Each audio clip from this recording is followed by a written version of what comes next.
Good morning. I'm Rhonda Sims, Associate Commissioner in the Office of Assessment and Accountability. It's my pleasure to welcome you today to the Kentucky Technical Advisory Committee. We are excited that our committee has been willing to give us part of their Valentine's Day. So happy Valentine's Day to everyone who's with us today. Hopefully you'll have plans for later in the day. I do want to take a few moments to do some introductions and do some just housekeeping reminders before we turn the meeting over to the Center for Assessment and Brian Gong, who will be facilitating today, and it will introduce the committee. I will remind you that we are on an open meeting, and so there are particular rules we need to follow. So I'm going to make sure that I just kind of read those to you. I don't want to leave anything out. The meetings must comply with the requirements of the Open Meetings Act. Accordingly, KTAC members must ensure their video is streaming and they can be seen throughout the duration of the meeting. Committee members must please mute your microphone when you're not talking. However, all discussions must be broadcast to the public. Therefore, be sure your microphone is not on mute when you do want to speak. Every time you speak during the meeting, please unmute your mic, state your name, and take just a short pause to give the software time to recognize you. And obviously, we would ask people to silence and turn off any other electronic devices that might cause disruption to their sound feed. This meeting will be live streamed. Minutes will be taken and shared with the general public on the KDE website when those are available. In addition, KRS 1586455 requires the department submit reports regarding advice and recommendations of the committee to the Office of Education Accountability by July 1 and December 1 each year. Now, as we're starting today, I would like to introduce some folks that are in the meeting. There's a wonderful team from the Office of Assessment and Accountability, so just going to call their names. You'll see them potentially during the meeting if something comes up that they will need to respond with. We do have Kevin O'Hare, who has done quite a bit of the management of this meeting. He's an academic program manager. Kevin Hill, Director in the Division of Accountability Data and Analysis. John Wickizer, branch manager in that division, and Mike Prater, academic program manager in the data division, is also available. Jennifer Stafford, director in the Division of Assessment Accountability Support. Helen Jones, who is branch manager in that division. Jenny Larkins, academic program manager in the division. Ben Riley, who is our IT tech support, who's already been helpful with us this morning. Bill Audie is on. Bill is the psychometrician, primary services for the Kentucky Department. He's with Education Measurement Consulting. And we also have Zorn and Megan, who are working with the cameras for us today in the recording. Also, we'll mention Karen Dodd, our Chief Performance Officer for the department, I believe also will be in attendance to the meeting today. So we have a focused conversation today and a little bit shorter than some of our KTAC meetings, but we have contracted with the Center for Assessment and Brian, who is facilitating this work for us. So Brian, at this point, I will move things forward to you and let you have our committee to introduce themselves. Thank you, Rhonda. Let me ask the KTAC members to give a brief introduction of yourselves, and I'll just give an order for people since we have different screen orders. So let me ask Elena, if you would go first, and then Corinne, Suzanne, Phoebe, and then Pete. Good morning, everyone. My name is Elena Diaz-Balalo, and I'm with the University of Colorado Boulder. Hi, everybody. My name is Corinne Huggins-Manley, and I'm with the University of Florida. Good morning, everyone. I am Suzanne Lane, and I'm a professor emeritus from the University of Pittsburgh. Hi, I'm Phoebe Winter, and I'm an independent consultant in measurement. Good morning. I'm Pete Goldschmidt, and I'm a faculty at California State University, Northridge. Thank you. Thank you. A strong technical advisory committee, and appreciate your being here. I'm Brian Gong. I'm with the Center for Assessment, and I have two roles today. One is I'm the one who facilitates each of the KTAC meetings, but today I'll also be one of the presenters, and I'll ask my two other colleagues from the center to introduce themselves, Laura and then Chris.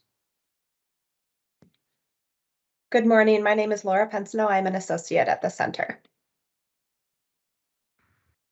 Hi, good morning, everybody. I'm Chris Domaleski, also with the Center for Assessment.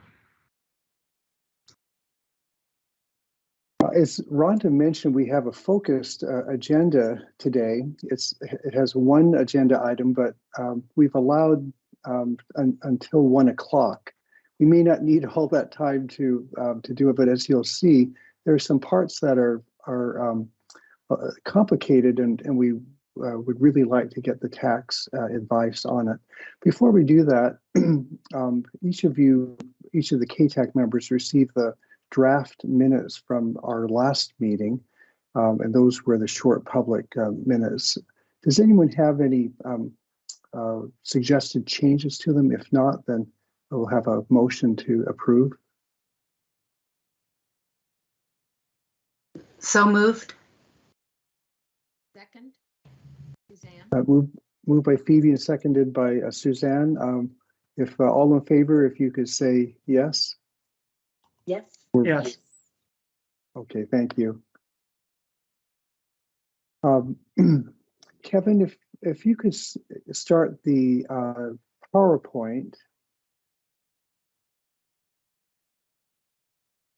please. I'm uploading it now for you. Thank you. We'll remind the KTAC members that because of Teams, you'll be able to navigate through the PowerPoint on your own. If you want to go forward ahead of the presenters or go back, you're free to do that. There's also an option that you'll see that says sync with presenter, and so that will bring you back to whatever slide the presenter is doing. Kevin, I'm going to take control if I could.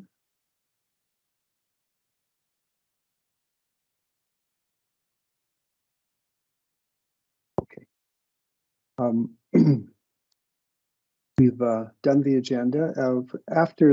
We'll have a break about halfway through, and then at the end we'll have some summary in our next steps. The focus that we have is setting performance standards for the accountability system. We'll review this topic because we had talked about it extensively the last couple of times, but there are some additions to the standard thing this year because of the additional measures that are added this year. This follows a law that was passed in 2020 that stipulated the establishment of a new state accountability system because of the pandemic and new assessments. It's now that's the first time where data are available to fully implement the accountability system. You can see some of the details on the slides. Most of the measures were the same. There's a wide range of indicators that Kentucky uses.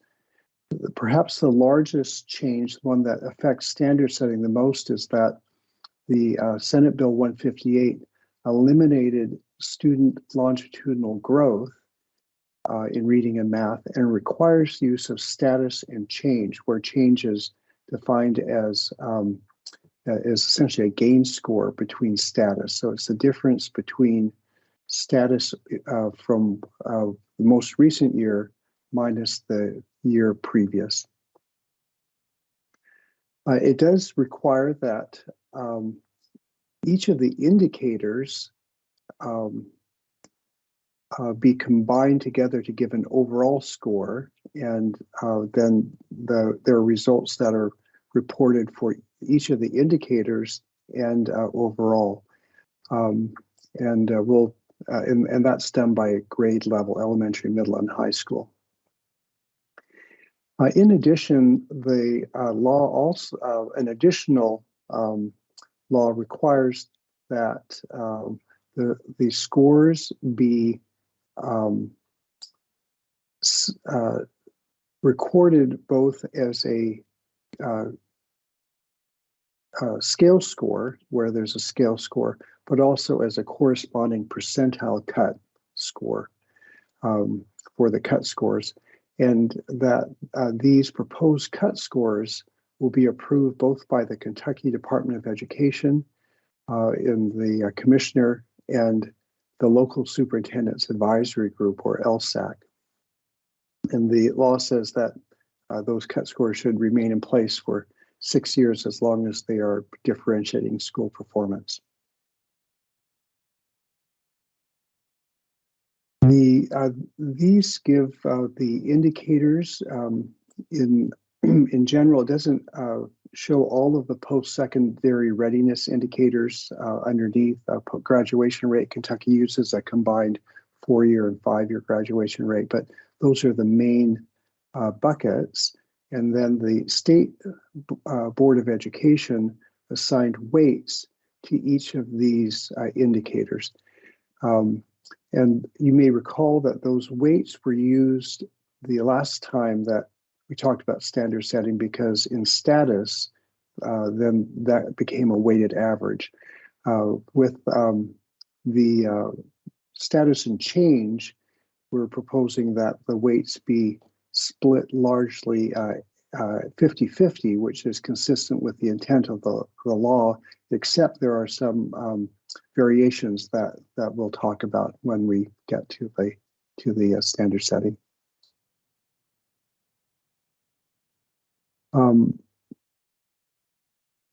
So last year, the department convened a standard setting panel to recommend the performance standards, the cut scores, status only, knowing that this year the standards would be revisited when the status and change were both considered. And the proposal that we're going to be talking about is the procedures for doing that. The intent is to convene a panel again and then set these performance standards on status for every indicator, 5 levels, change for every indicator, 5 levels, overall, which is combined status and change. And what we'd like to do is to ask for your input on the procedures for doing this. And as Chris is going to explain, or I guess I may touch on it as well, this is a more extensive standard setting than that we're usually acquainted with doing for an assessment standard setting, where there typically are maybe 4 cuts. This has a lot more work to do and much more interaction. So we're going to review the procedures and some options or some alternative approaches, and would really like your input on it. There are a couple of things that we'd like you to consider as the focus questions show. What are the benefits and drawbacks? How difficult is it? We talked about cognitive load or cognitive complexity for the standard setters. The understandability, is it going to be, how easily will it reflect the intent of the law? We're going to talk about the efforts we're making to help develop tools and support so that it makes it easier, but also so that things can be consistent to the extent that the panel says it should be across indicators and across grade spans. So there's sort of a built-in vertical articulation as we go. Just to review quickly, so we have a understanding about what we're building on. The accountability standard setting approach is that we're using was largely developed by Chris Domaleski and some colleagues. They're inspired by approaches that you see when we set performance levels for student assessments, but there are some variations. The important parts that we have are it involves a representative panel of persons with appropriate expertise. It follows a structured judgmental process where there are clear definitions, clear procedures, clear data, and feedback, multiple rounds of feedback, and it needs to be documented and transparent. And just as a note, my experience has been that many states, every state sets performance standards for their accountability. A minority of states, in my experience, do this through a public standard setting panel. Often the cuts are set through a smaller group that often is not public. We think that this is, and Kentucky certainly is the one sponsoring it, thinks that the advantages of having this public structure process outweighs the effort and expense that it takes. So just a reminder about the general steps. We're going to develop performance level descriptors for indicators and overall school performance levels and tools to help people review those and apply them. During the workshop, people there'll be a time for people to review those PLDs, and then they will base their judgments, their cut score judgments, following those PLDs and the data that we have. As you'll see, the data for accountability involves two dimensions. One is the performance dimension that is corresponding to the content expertise, but there is also a normative dimension in terms of how the performance relates to other schools or the student population as a whole. And Laura will help explain why we have those two dimensions.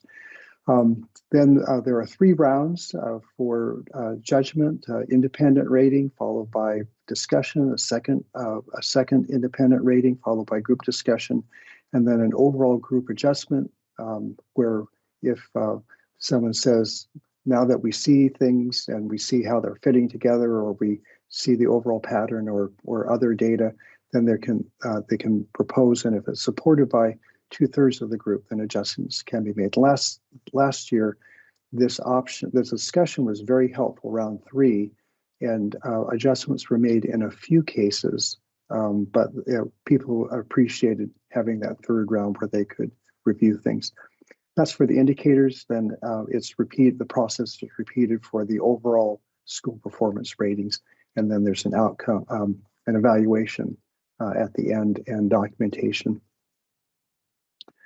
Then the approval process is that just to repeat, the recommended cut scores will go to the department and to the local superintendent's advisory committee for review and approval. Once the cut scores are approved, then the department applies them in creating their reports.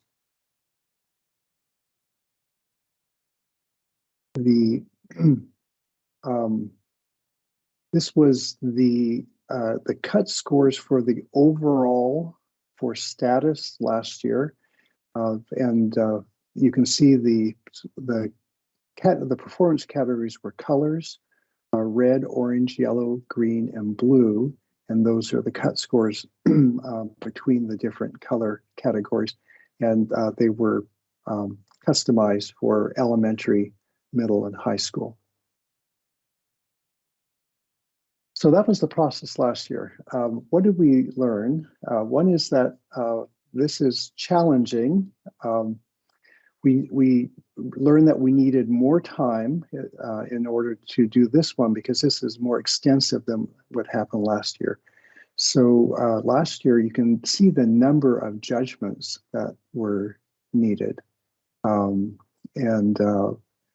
then they looked at profiles to check their judgments and say, do the profiles really fit their expectations? So there were a number of profiles that were generated.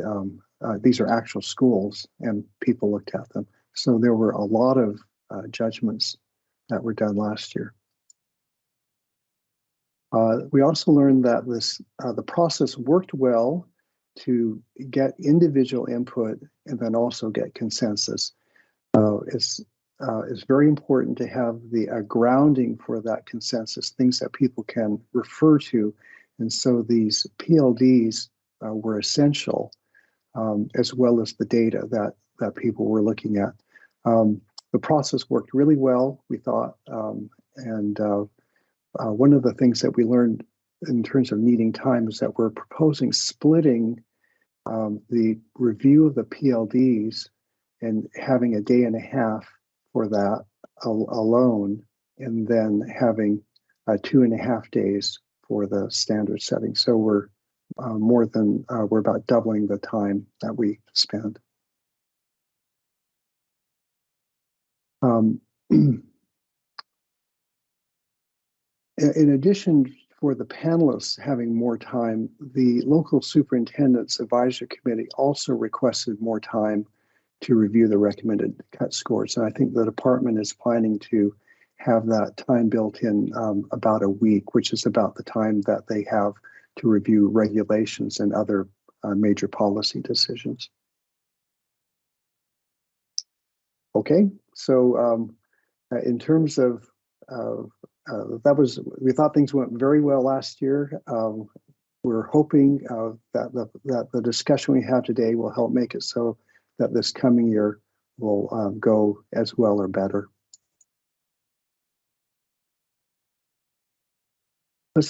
Let's talk about, are there any questions about this or comments of the KTAC members? Corinne, please, and then Phoebe, and then Elena. Is it, I know you're going to separate this year for the PLD review and standard setting. Is it the same panelists though? Are you sampling different people? The plan is, to the extent possible, to have as many of the panelists return so that they will be familiar both with the process and the discussion from last year. It's the recruiting hasn't been done. People were told last year that we would really like them to come back. Some people may have moved from the state or changed their jobs and things, so they may not be available, but we're hoping that a very large majority of the people will be the same.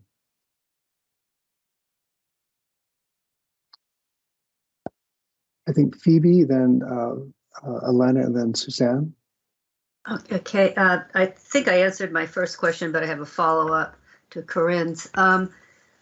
The data in the report and on the slide is from 2022. It's not the data from the standard setting itself. Okay. So I guess one of my questions when I was reading the report was, or one of the things I noted was that some people commented that the panel composition was way too heavily superintendent loaded. And I was wondering if you were if that was something that there might have been a reason for doing. That might be, as Chris says, a feature, not a bug. So I just wondered if you could comment on that. Yeah, that was a comment that came out in a couple of the comments. Rhonda, perhaps you could talk about the composition. The composition of the were done by roles, Sure. Geography, and other things. Right. We obviously look to balance across the state in terms of our regions of the state. We obviously looked at diversity, looked at size of district. We do have a secondary step of where the approval or the recommendations go to the commissioner and to a local superintendent advisory committee. So 2 members from that committee also served on the actual working panel. Then in addition, we sort of balance the other numbers of superintendents. I'm trying to remember the overall count of superintendents compared to others. We tried to keep it fairly balanced. I do think part of this, the superintendents were fairly vocal in their conversation. And so we did have some of that comment. We could certainly go back and look at that because, as Brian mentioned, while we'll reach out to the original panel, we know that some people will have retired, will have moved on to other things. So there will be the need to replace some members. But there wasn't really a deliberate, let's have it weighted more strongly, superintendents, but we did reflect at least 2 members from the approval panel. And then beyond that, it was attempt to be rather balanced, but they were a group that overall was, vocal in the process. Thank you. Elena? Yeah, this is Elena, and my question was actually the same as Phoebe's. I was looking at the open-ended comments and saw the same thing, but I was just wondering about when that happens, if there's a way to think about how to split up some of those groups so that you can strike a better balance in terms of knowing the different personalities in the room as well, and just thinking about how different folks can interact and interface with one another, because there's always this power relationship too. When you do have, for example, superintendents with certain individuals in the room, there's a sense of, to what extent will I want to be more vocal? I think that can get that can get potentially diminished by having certain types of authorities around the room. So just something to think about, because it can certainly change the dynamics depending not only just on the personalities, but just having people at much higher levels interacting with other types of individuals, which can make for some uncomfortable group dynamics. Thanks, Elena. Why don't we have Suzanne and Pete, and then back to Corinne, if your hand's up. This is Suzanne. I know this is very different than standard setting for an assessment, but I was wondering if you... I hate to interrupt, but can you turn up your microphone, or is it just me? In which case I'll turn up my speaker. I actually have it up as much as I can. Can you hear me, Phoebe? It's better now. Thank you. Okay, I'll just get a little closer. Sorry. This is different than a typical standard setting for an assessment, but I was wondering, what is your rationale for providing data after the first round? So I have 2 reasons. One is that the PLDs that are written actually include something about impact. And so that's why I was saying it's different, where people are saying proficient is purely defined in terms of content expertise. The PLDs for school performance actually include both something like, the majority of students will be proficient, and also a very high rating is among the highest in the state. And so to get that second part is where the data needs to be shown. Actually, both of them do, where people are saying, how do we know that a majority of students are proficient or higher? They need to have that, they can see that type of reflection. Thank you, Brian. Brian, could I just pop in and offer a comment? Yes, please. Yeah, it's a great question, Suzanne, and I wanted to be clear about what data we're talking about. In fact, they actually see the impact data when they make their ratings. So for the reasons that Brian explained, which is we don't want to be anything but very transparent. If they're trying to locate, some of the highest performing schools in the state, we want to show them where their performance is in the distribution so that they can make very informed judgment. The data they see after each round is, yes, we do show the impact, but is mostly focused on what the panelists rated. And so they can see their rating in comparison to the other panelists. Am I higher, am I lower, am I about in the middle, this kind of thing. I think they care about that. And could I go back while I have the mic, so to speak? I wanted to respond to Elena's very good comment. We do have the panelists in groups that are nicely balanced by role throughout the process. I think that comment about the influence of the superintendents probably came up after round 2 when there's that overall discussion and adjustment. And I think there were, just as Brian described, at that point they're in a whole group and they're talking about it collectively. And I think that's where maybe the voices of the superintendents or people in certain roles may have inspired people to have some reflections about the number of panelists by role. Chris, if I could just echo that. So the overall, last time over, we had three tables, and so they're in smaller groups and they're balanced across the tables.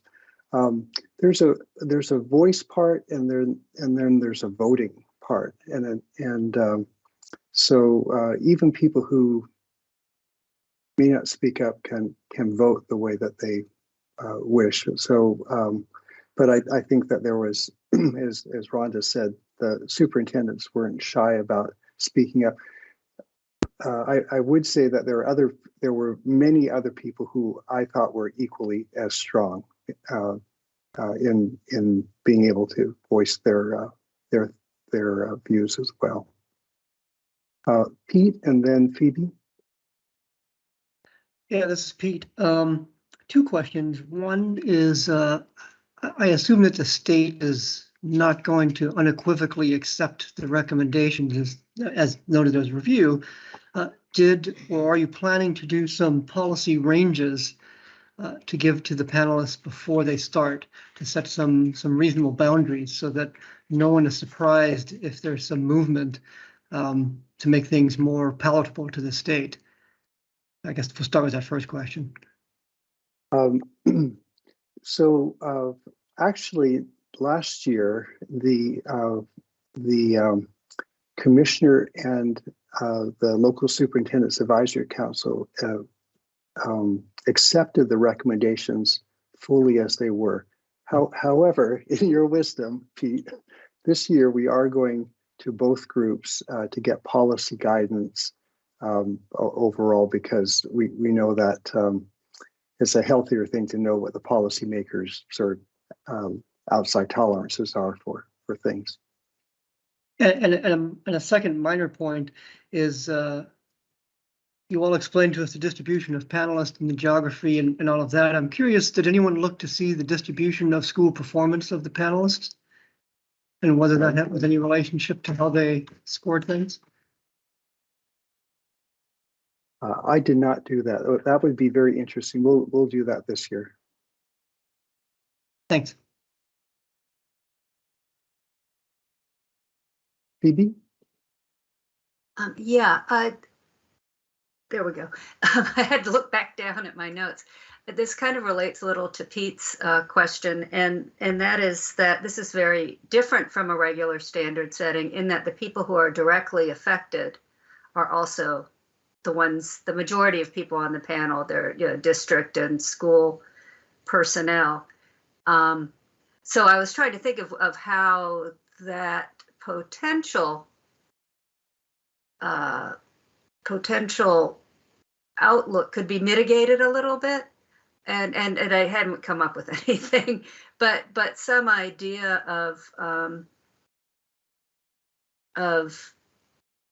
I'm not exactly sure. It's just it just occurred to me that it's just very different from a regular test standard setting, because you don't typically have the candidates who are sitting for the test, whatever that may be, also on the panel for setting standards, except maybe in Kentucky where they have the high school people. VP, that's a really interesting point.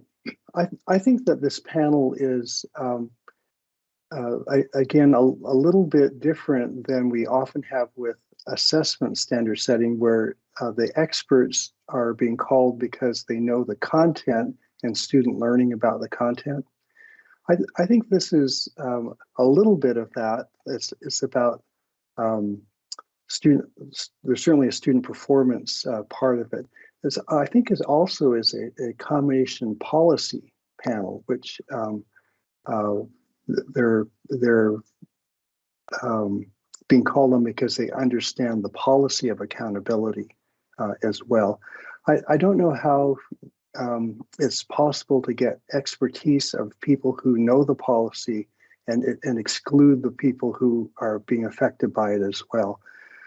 One of the things that was very interesting to me in the conversations were these PLDs are based on values, and reform in Kentucky has a very, very long history, which I think people are very steeped in. Rhonda may, talk about people's awareness of the Kentucky Reform Act, which is over 30 years old now. But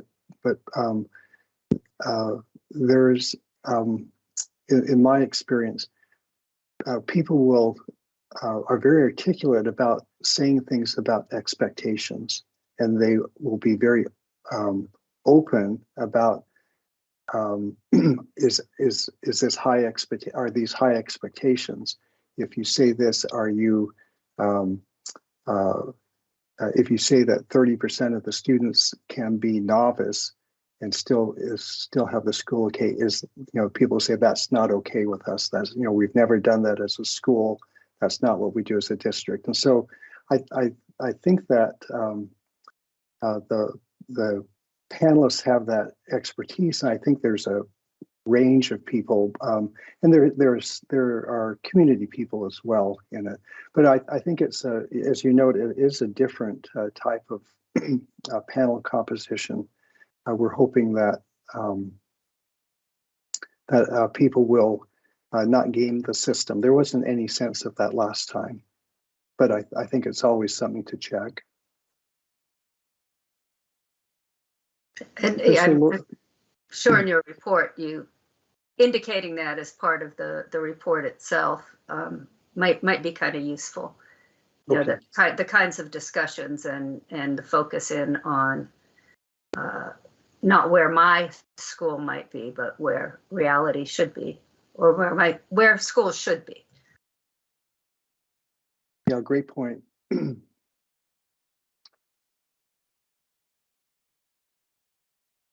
Since we talked about the importance of the PLDs, let me just do the schedule, and then we'll jump into the PLDs. You can see that we are at the end of February. We're getting feedback from KTAC. We're going to get policy guidance from Katie and LSAC, as Pete, as you suggested. The PLD workshop will be in June. The standard setting cut score workshop will be in September, and then it goes by October. It'll go through the review and approval process, and then the reports and the final documentation will be done. So we're working on the policy guidance now, and we're also working on developing the PLDs. The status PLDs for 22 you saw in the report. Those may be, the committee asked, would they have a chance to review those in 23, and everyone agreed that that would be a good thing. So the status PLDs are not, were agreed that they would be open for hopefully minor revision, but they're open for revision. And the change PLDs and the overall PLDs will be new for them to see. Laura, do you want to lead us through the understanding how the PLDs are being done? Sure thing. Well, hi, everybody. Again, my name is Laura. It's really nice to see you all today. I'll echo the happy Valentine's Day. I think I have control now. So as Brian mentioned, we'll proceed to talk a little bit about the planned approach how we're kind of combining what we learned with some of those principles that we have for an effective and productive and valid standard setting process. Please let me know if you have questions along the way. I'll keep an eye if I see any hands up. I'll also try to make a point to pause just in case there are any other comments that you might have as I'm walking through the description. But so as Brian mentioned, so given what we've learned, we do have a planned approach for this year that largely follows in a big picture what we did in 2022, but does have some very notable differences. And as you all picked up on very quickly in November, and as we already mentioned earlier, there's a potential lift in increase in cognitive load this year. And so we're trying to account for that as we plan forward. So I'm going to kind of paint the big picture and then we'll go into a little bit of details. I'll be focusing on describing how we're approaching conversation and work to get to final PLDs for 2023. And then Chris will discuss the planned approach for establishing the cut scores. So, if I'm actually going to go back a slide quickly. So, we acknowledged that there were some timeline constraints that we had in 2022, and we're very much looking forward to a longer runway towards the release of reports. So we want to be really thoughtful and take advantage of the time that we have. So this time does allow for some additional coordination with us and KDE and with LSAC. It also allows for these kind of separate events. So we've highlighted here kind of two areas of feedback and lessons learned. We already discussed that first lesson learned, that the PLDs were referenced heavily by our panelists, and that's good news. But at the same time, they were referencing PLDs they had just reviewed, just discussed, and we didn't have time to update in the moment. And so they were really, the PLDs were a tool for them to use that in some ways, it was like looking at a picture a bit out of focus. Like they didn't have the final version in front of them. And so we would like to establish a process that puts us in a better position for the PLDs to operate as more of a final tool for panelists to use during the establishing cut scores in September. So I'll talk a little bit about the plan for the workshop, and then we'll address the second area of feedback, which is more a summary of the comments that we heard from panelists and how we're planning to evolve those from the PLDs that were published for 2022. So the workshop, as Brian mentioned, we're aiming for a day and a half near the end of June. Our focus will be starting from the status PLDs that were reviewed by the panelists and were published. So again, these PLDs were released as part of the accountability reporting last fall. And so what we would like to do is use that as a starting point, but actually to present what I'm referencing here as like enhanced PLDs, because since those PLDs were released, Chris and Brian and I and others at KDE continue to discuss, and we're already planning ahead for next year. And we saw some opportunities to create some structures around the PLD conversation and within the PLDs themselves that we think adds a layer of standardization that we think will be beneficial for the panelists in discussing, reviewing what the PLDs mean, and being able to apply their judgment appropriately, but with less cognitive burden. So we'd like to share these enhanced PLDs, which do not change the meaning of the PLDs, but do offer some clarity and consistency of language. And we would present those in cross-reference to the feedback we heard from them. And so it'd be a chance for them to offer really a final check in a way that they didn't have as much of an opportunity to do in the 2022 process.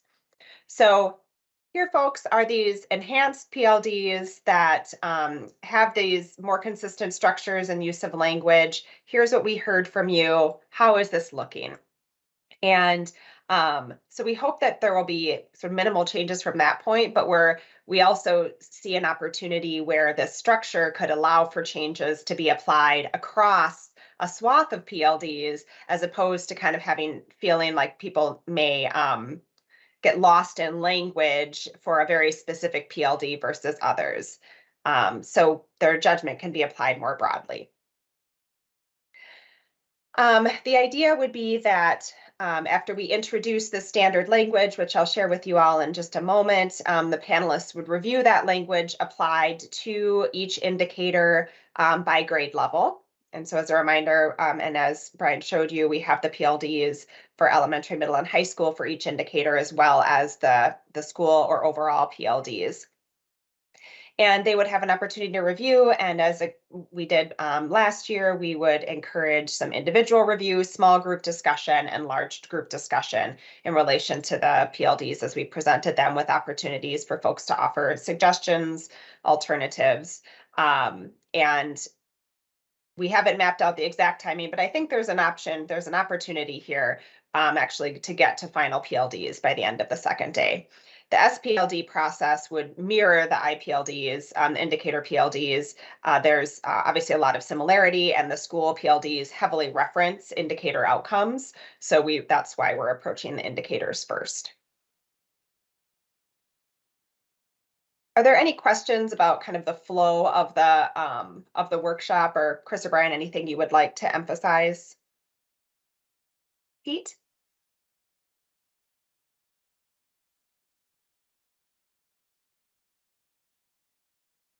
Sorry, too many different programs. Like, that's okay. Yeah. Where'd the mic go? I'm curious in these discussions and setting up the panelists to be as successful as possible. Is there any kind of technical discussion of what the relationships are, or the potential relationships are, among the individual indicators, and how that translates into a school indicator? So, I mean, you have the language for them, but there's interrelationships among those, and there can be different conceptions of what those interrelationships mean, should be, and how they should be related to the final indicator, the school indicator. Is there any kind of discussion of that? So I could talk a little bit about how we addressed that last year, and there were a couple of ways. So one is we created some materials for the panelists to access if they wanted in advance of the meeting, a video that kind of walked through the process of the standard setting, and they had access to, and Brian and Chris, correct me if I'm wrong here, I believe they had access to the PLDs in advance of the meeting. I might be wrong about that. But in any case, we do, when introducing the process, cover weighting. So we discuss that interrelationship amongst the indicators. And I think one of the things I hear from you is that it might be worth not completely isolating the indicator discussion from the overall discussion, because of how they do interact when we get to the overall indicator school PLDs. I think we may want to make sure that folks have reviewed those before they're discussing the indicators in a focused manner.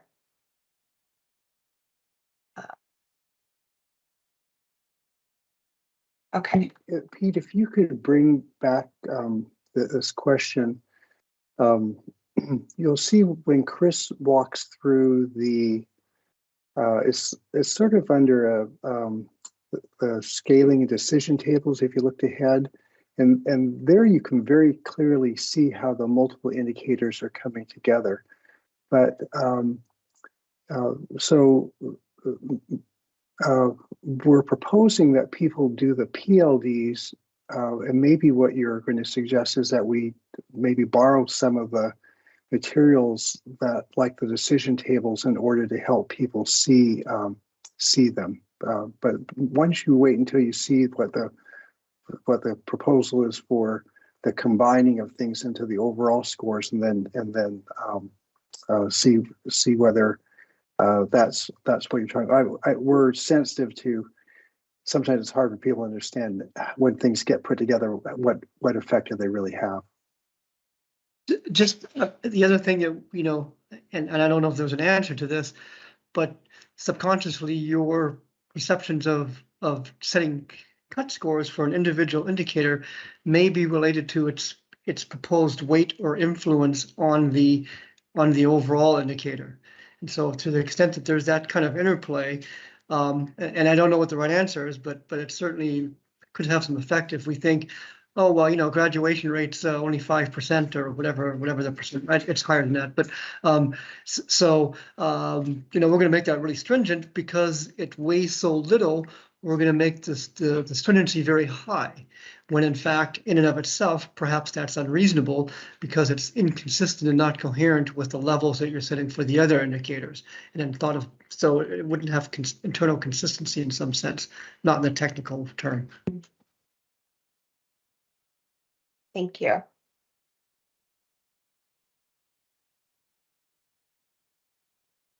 I just want to note that the indicator and school PLDs are published on the KDE website. And so folks are able to access those. And again, those are the versions that were applied after some edits were incorporated following the discussion with panelists as part of the preparations for the 2022 accountability reporting. So this is where plans. Laura? Oh, sorry. Laura, Yes. Let me just check. Phoebe, do you have a question or a comment? Okay. Oh, okay. Your hand is up. Oh, sorry about that. I will put That's it down. okay. That's okay. Okay. Laura, And yes. I'll also note that if the members were not able to link the school PLDs or the indicator PLD. Oop, I think we lost you for a second. Did you mute by accident? Somebody unmuted us. Oh, sorry. The links, I was just saying the links to the school PLDs and the indicator PLDs are over in chat if the members were not able to get them in the report. Mm-hmm. Thank you. Okay, so we'd like to turn our attention now to the approach that we're applying to what we're calling the enhanced PLDs, which is really maybe a better language. It's more standardized PLDs.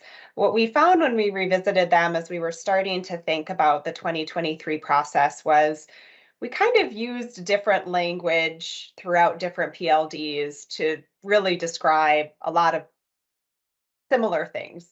And that probably wasn't in service of the PLDs being as clear as possible, and certainly could complicate things when we're asking panelists to make so many judgments for this coming year's process. So wanted to remind you, and you would have seen it in the summary report as well, the feedback that we received that we heard consistently from panelists last September. So they really appreciated where they did see consistent language. So even if we might have had a particularly critical eye there, they did notice similarity across the PLDs, both across grade levels and across indicators, and they appreciated that. And so we're kind of taking that and running even further with it. They preferred descriptions that reflected performance on average. And this is where, as Brian mentioned, there's sort of these different dimensions of the PLDs, as well as language that describe performance relative to the 2022 outcome. So we see a desire for some normative descriptions as part of the PLDs.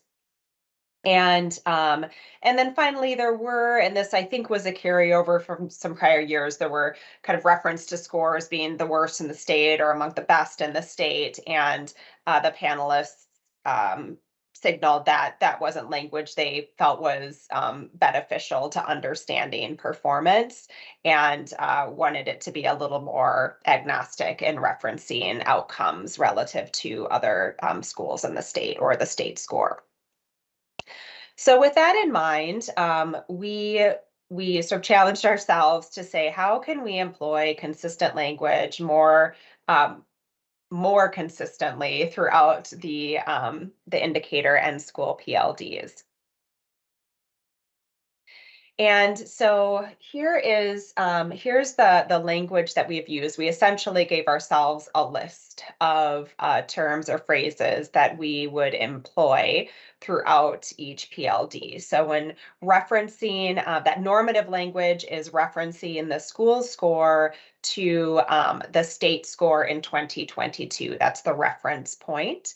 And so you can see the range of options here among the highest in the state, much higher than the state score to much lower the state score, or among the lowest in the state.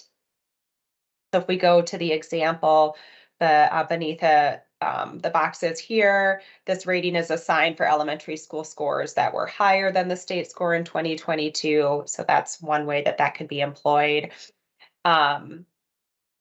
And when we're describing that other dimension of outcomes, which is kind of looking at what this scores at a particular range mean, reference to kind of performance on average in the school, that we're signaling something about student outcomes. And so that could range from all students in the school having certain outcomes, or providing certain answers, for example, on the school climate and safety survey, or relative to graduation, all the way down to a minority or few.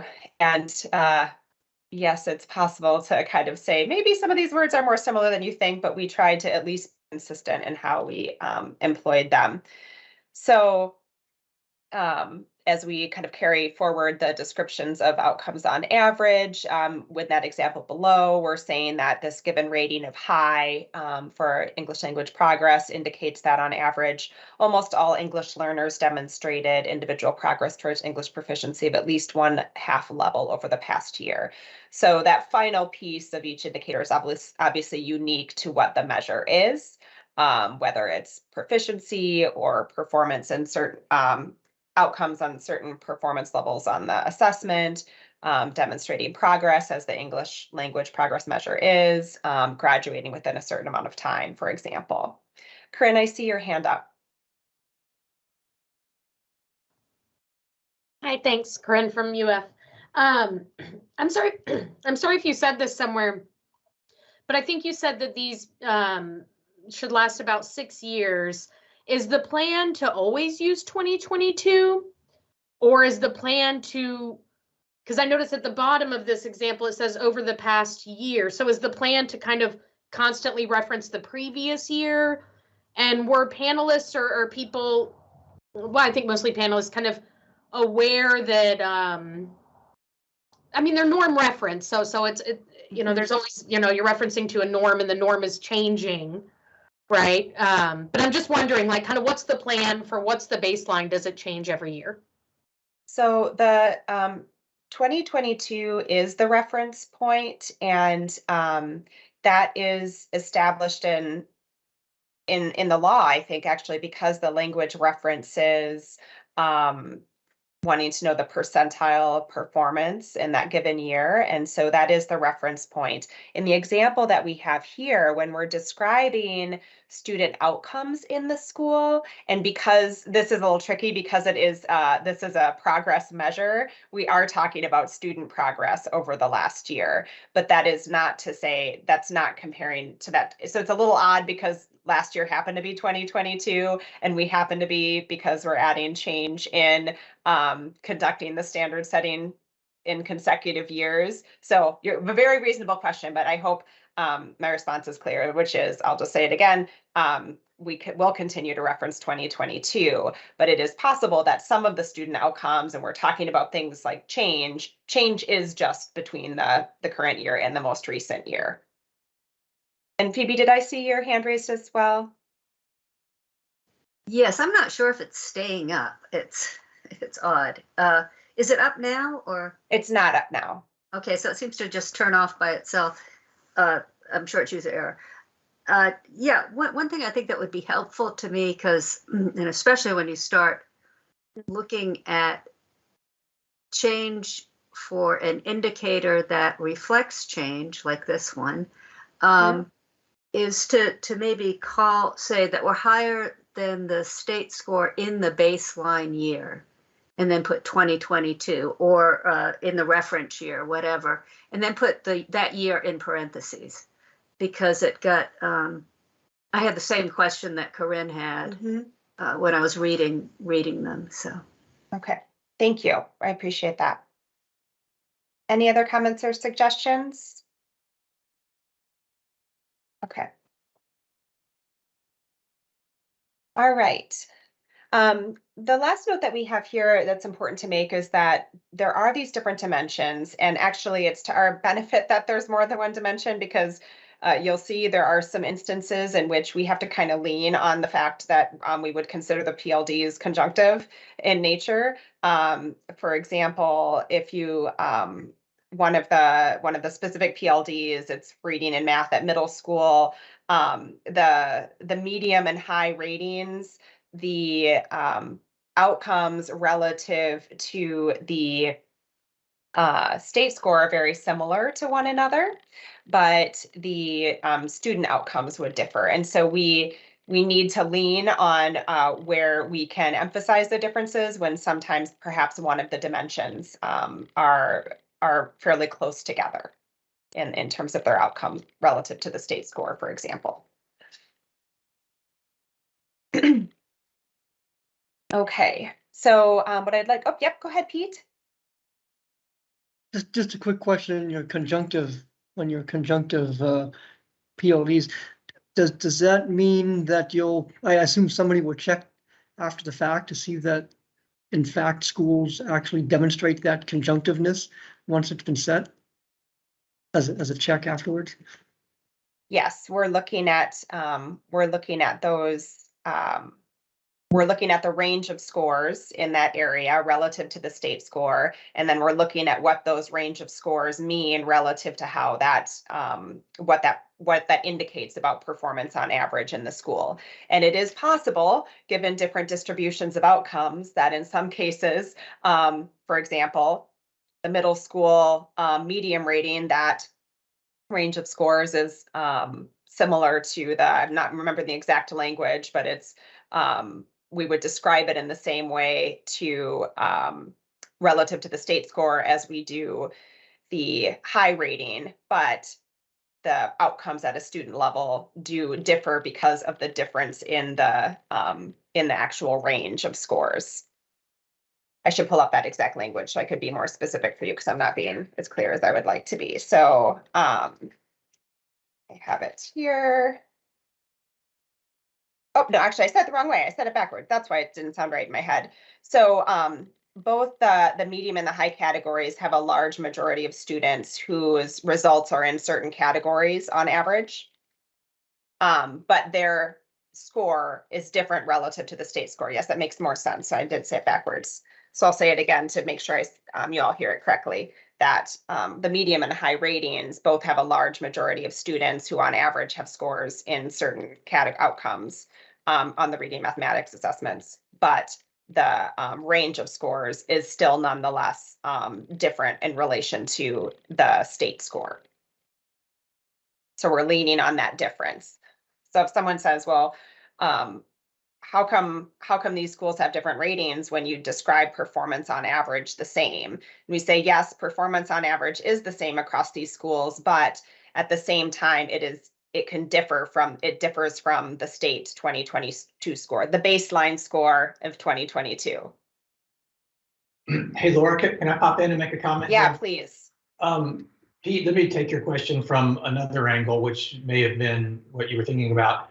Are there any sort of administrative or leadership adjustments that are made after the fact if we think that the judgments didn't conform with the IPDs or anything like that? And the answer to that is no, that these are supposed to be used, and they were in our experience last summer, very conscientiously by the panelists to look at the profiles and make those judgments. But there's not an action by the state or by the facilitators or anybody afterwards to say, oops, you guys goofed when you made your recommendation here. because we don't see the profile the same way you do. So. Thank you for that layer. I'm sorry if I misunderstood you, Pete, but thank you, Chris. I appreciate that layer of information as well. So the next couple slides, I'm just going to show you an example table that highlights the standardized language that we're employing at an indicator level and then at an overall school level.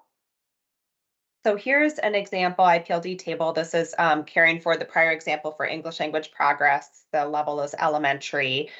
And so I've highlighted, or I've bolded, excuse me, the language that should reflect what we showed you in the boxes on the prior slide.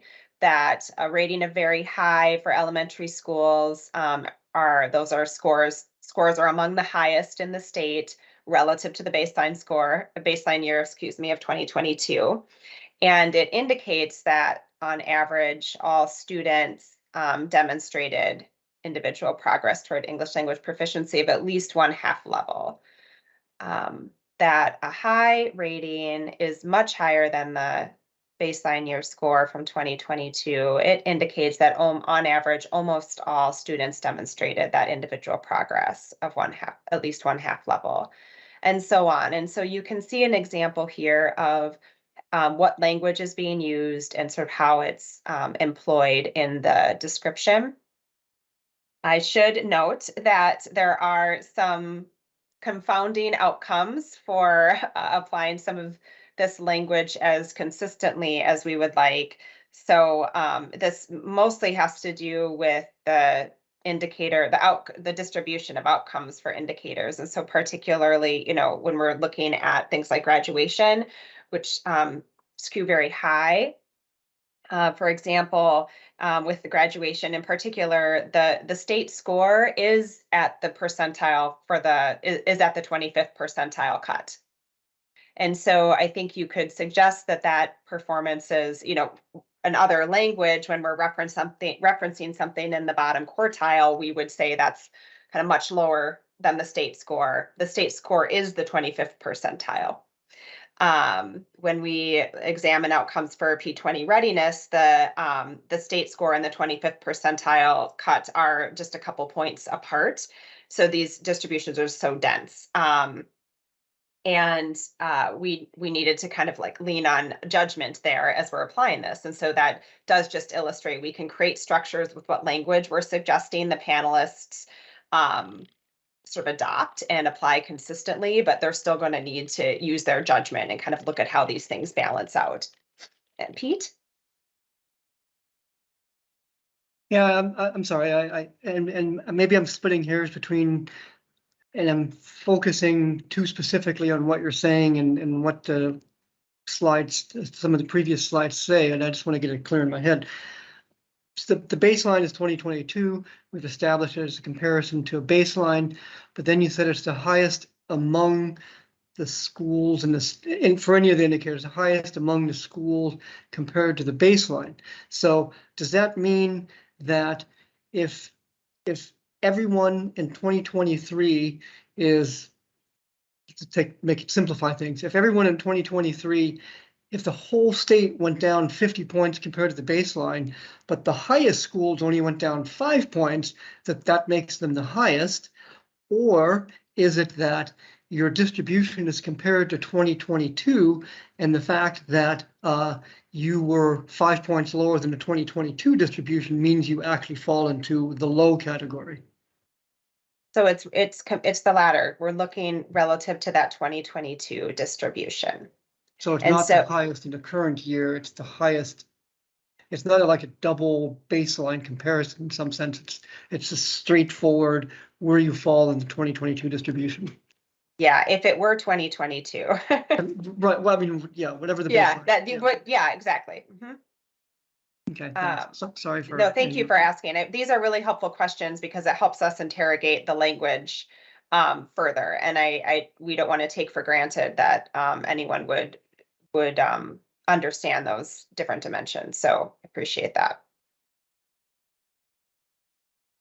So the next slide here is showing an example school PLD table, and I just want to remind you all that in the school PLDs, we do reference outcomes at an indicator level, and you might say that the weighting is sort of reflected in what indicators are kind of lifted up in the description. So for example, you could see the blue rating says almost all indicators are rated very high, particularly proficiency in reading and mathematics. So there's like another layer of a check there in considering what what indicator outcomes are contributing most to the overall score.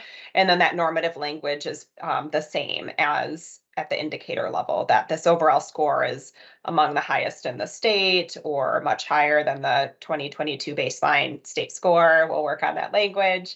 And so rather than referencing student outcome on average, because we're combining across indicators, the kind of descriptive performance is referencing outcomes across indicators rather than student outcomes on average.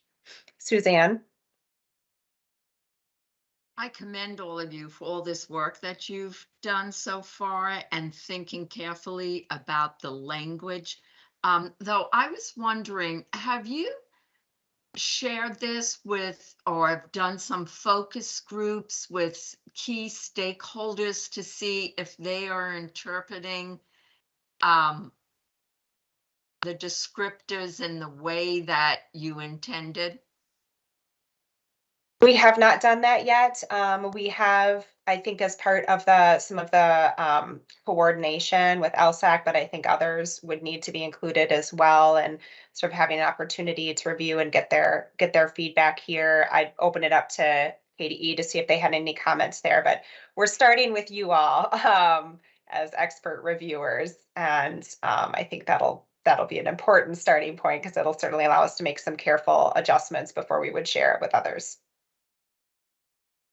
Yeah, I just like Phoebe's comment about adding the baseline to the descriptor next to the 2022 seems very reasonable. And I was wondering if, you might get some other information further down the line from some stakeholders with regard to this.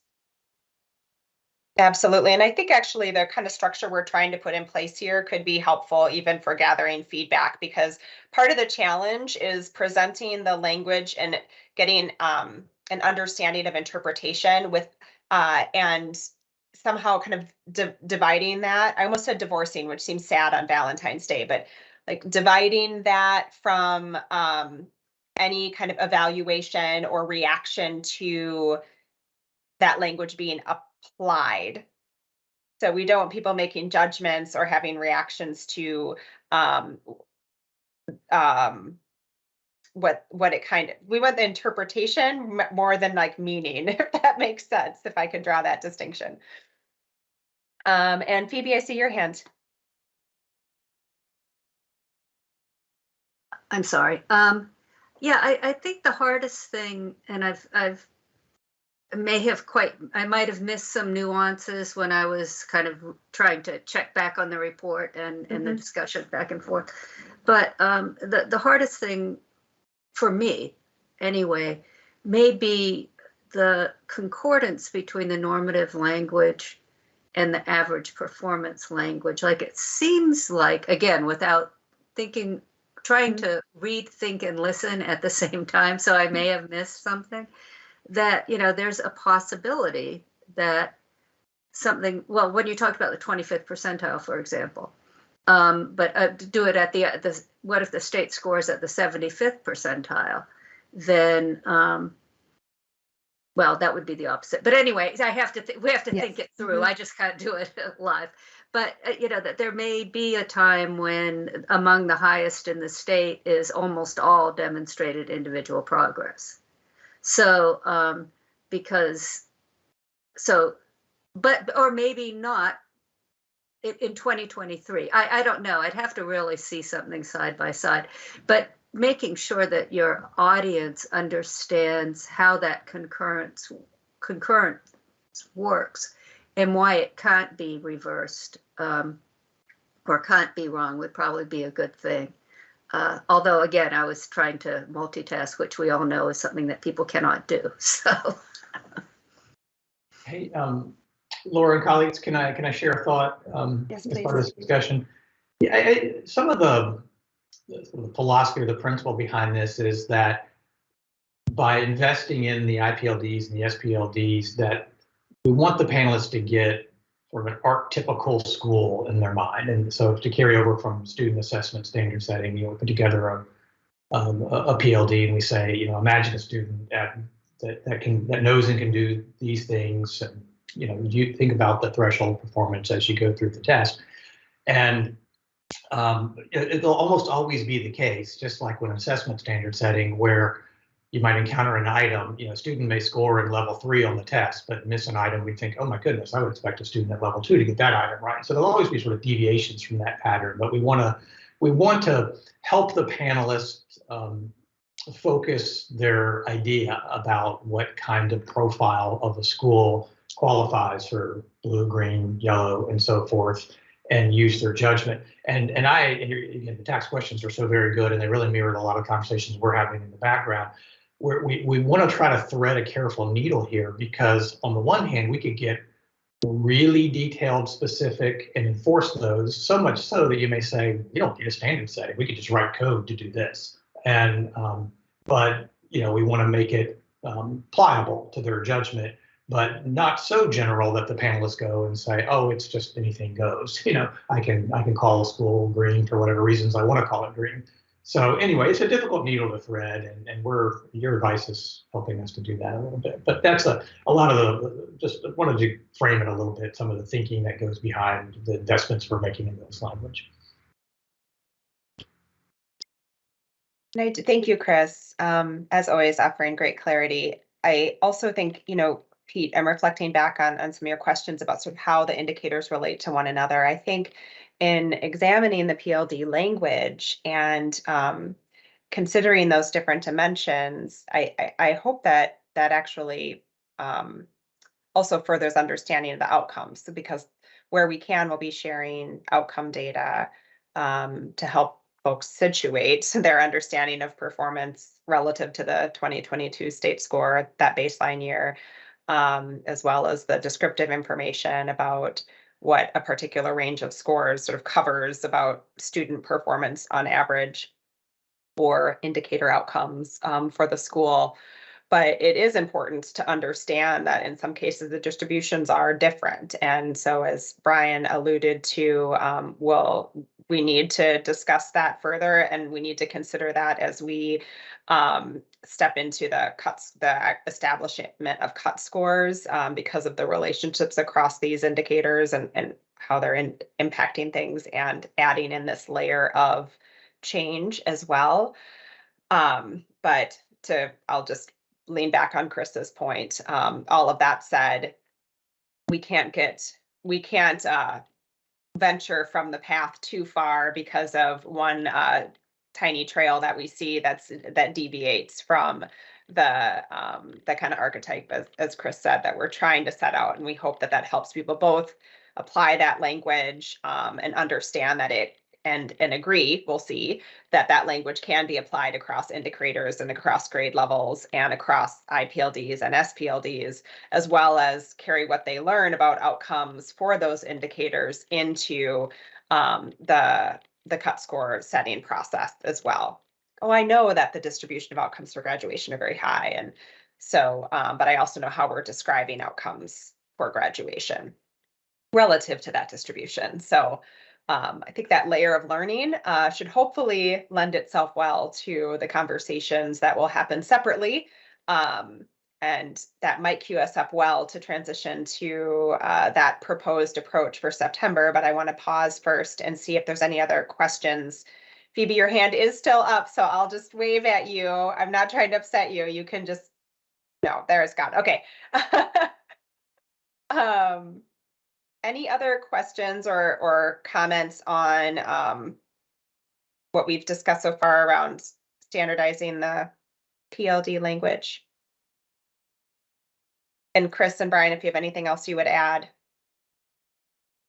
Okay, so I think that does cue us up well to discuss the next proposed approach. I am seeing the time. We're coming up on 11:30 your time. Brian, I would look to you as our leader here if you want to do a break first, or yeah. Let's please, if we could do a break and come back at 1/4 of. So we'll if folks want to turn their cameras off, if they're away, if you'll turn your camera back on so that we know that you're back at 1/4 of. And Ben, if you'll, or Zorn or Megan, if you'll let the live stream know that we're on a break now. We'll see people back at 1/4 of. Thank you. We'll start off the next section with Chris Domaleski. Hey everybody, I'm sad to report the questions don't get any easier as we go. So we hope that we've built a bit of a foundation with Brian teeing up the sort of the policy framework and the structure of the accountability system, and looking back on what we did and what we learned. Laura with that excellent walkthrough of the investments we're making in good language from last time to carry forward this time. So now we want to talk a little bit about how we're thinking about approaching the 2023 accountability standard setting. And we thought it'd be most productive to lean into 2 particular issues. And one has to do with how we're defining change by looking at the combination of status across multiple years. And the second has to do with how we're scaling change in particular. So those are the 2 issues we'll talk about. I know Brian teed those up earlier. So here's a very general outline for how we are thinking about the workshops in 23 as we approach it. We expect in the first step to establish those status-based cut scores for each indicator. And we talked about this in some length during Laura's section. We expect to use the 2022 thresholds as the starting point. In fact, we wouldn't be devastated if they didn't make a lot of changes to those. If they came back to those and said that they largely wanted to affirm the judgments that were made last year, then that wouldn't necessarily be a bad outcome. But we're going into it with the expectation they'll have license to make whatever enhancements or changes as would be appropriate. In the second step, which I'm going to unpack a little bit more just now, we're proposing to establish change using a decision table that portrays the relationship between status and subsequent years. And obviously in 23, it'll be change from 22 to 23. And then in the third step, we'll look at the overall performance for each indicator using a decision table that looks at the relationship between status and change. And then in step 4, which we won't talk about today unless you'd like us to, we'll look at, it really mirrors the last step of the standard setting of 22, which is we'll come out of the previous steps with a classification for each indicator in status and change. And we would look at overall performance profiles to set those color thresholds and look at those profiles across indicators. So what we're imagining, just like we did last summer, panelists would see a list of schools with various profiles on the indicators using those school PLDs. They would give us judgments about where those thresholds reside. So that's the overall process. And then I'm going to lean into a couple of the components there where we think we could really benefit from your advice. Oh, go ahead, Elena. Thank you, Chris. Just a quick question. I was wondering, were there any key design principles that were developed or thought about in terms of how people were expecting to see, for example, profiles, as well as thinking about change and how that relates to different types of schools? So were there any, for example, principles such as we would like these indicators in some way or shape or form to enable and allow for our schools, regardless of demographic characteristics, to demonstrate change? Like, I'm just trying to understand whether there were some parameters set around the different profiles of schools to understand how that might inform some of the decision rules that come after, I know, for the rest of this presentation. Elena, it's as if we coordinated prior to the TAC meeting, because that's the exact thing that we've been talking about and we hope to get your advice on. Hang on to that and let's come back to that as I talk about this very first, the step 2 on change, because that's something that we've been discussing and we'd love your advice on. So yeah, let's definitely unpack that. So the overall approach, and we think it's consistent with statutory language, and we think it's able to be implemented with fidelity, is to look at or put together decision tables to define change. And you see an example of one here where you're just looking at the levels of status from very low to very high. And each year, obviously, it would be 22 on the rows and 23 on the columns. And those change terms, which are defined in the law, from decline significantly to increase significantly, would be the focus of the panelist judgment. And then this is just an example of where we would go to step 3, where we would come up with an indicator overall color by looking at change. In this case, it's represented on the rows and status represented on the columns. And again, the focus of the panelists would be determining where those what color values should be in each cell. And again, I'm going to come back to that in just a second. So what's the most appropriate decision table for change? And here are some of the principles to Elena's question that we thought should accompany this decision.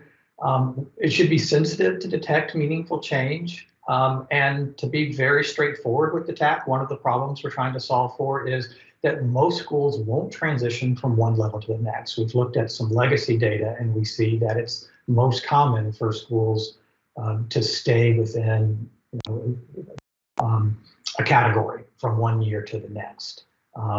So it should be as streamlined as possible is another principle. More complex models are going to be difficult to implement and to understand. So we want to reduce that complexity as much as we can without sacrificing other important benefits.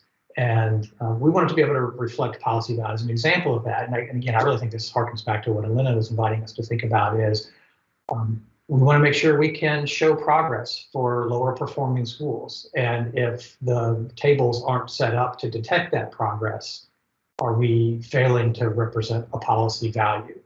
So we want to guard against that. Chris, if I could just expand on Yep. the expectation that most schools will not transition from one status level of performance to the next. That's not a policy expectation. As Chris said, we would love it if schools were making rapid improvement, and so they were going up every year. This is just looking at the data going back to 2017, 2018, 2019.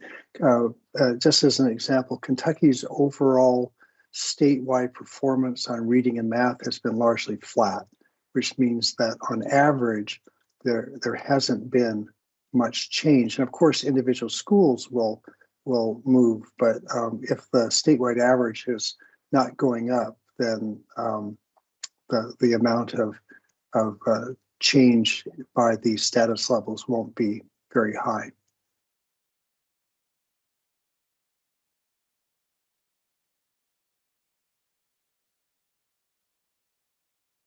Chris, I think you're on mute. Thank you. I see hands from almost everybody. I will confess I don't really know who's first in the queue, so I'll just try my best here. Phoebe?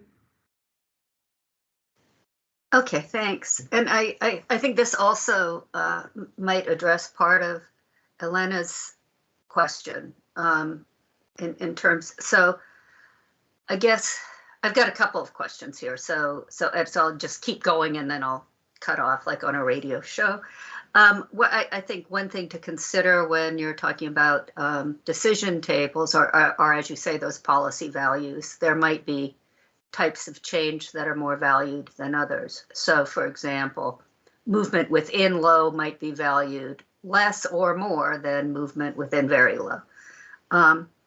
And all related to that is that looking at places that are more difficult to move than others is probably important for opportunity, unless you have decided, not you, but one has decided that all categories are of equal worth, that they're kind of interval in nature, and that in terms of worth, that the movement within one category or from one to another is all equal. And I doubt from a policy level, I mean, one could decide that, but I think also looking at the data and seeing where it's harder to move so that can be rewarded or captured better by, so if it's almost impossible to move from high to very high, you might want to give more opportunities to move there. So I guess it's almost like there's equal opportunity to move across the scale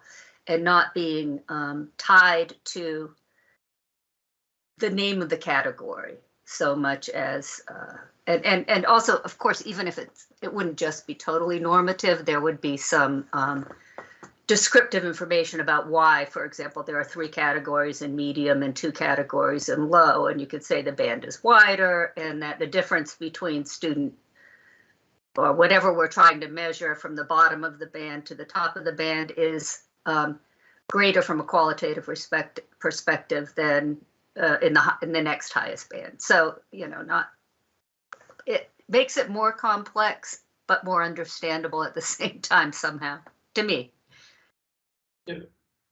Phoebe, I take your point, and there's a lot of good advice in there. I think the general theme of what I'm hearing you say is that those valuing change needs to be conditional on both starting value and conditional on policy value. And I think we have to build solutions that honor that. And I don't know if you agree with the way I said back your advice, but I think I agree. Apologize if I went out of order here. Elena?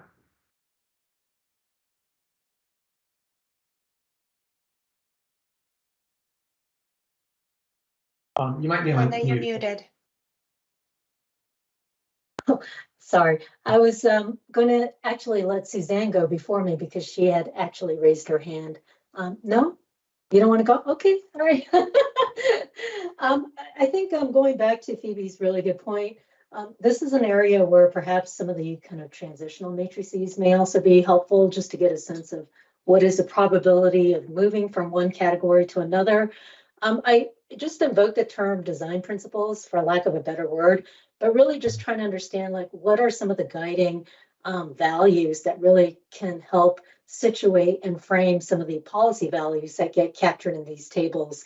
So going back to what Phoebe was talking about, if there's a desire and appetite to see more growth for lower performing schools, how do we do that? I think one of the challenging things is that you've got a metric that's naturally set up at such a coarse level that makes it really hard to capture those types of movements. So I think, perhaps it'd be good to also get some feedback from your stakeholders about what are the set of design principles that you think you would expect to see, because in large part, these things are really critical for helping to guide decision points about this type of approach, as well as, it may also call for different ways of thinking about change in more granular ways, if you will. But I just have some concerns because it's really hard for us here as a group to channel what makes the best sense without really getting a sense from the stakeholders about what are the things that they would expect to see and hope for this accountability system to be doing for all schools.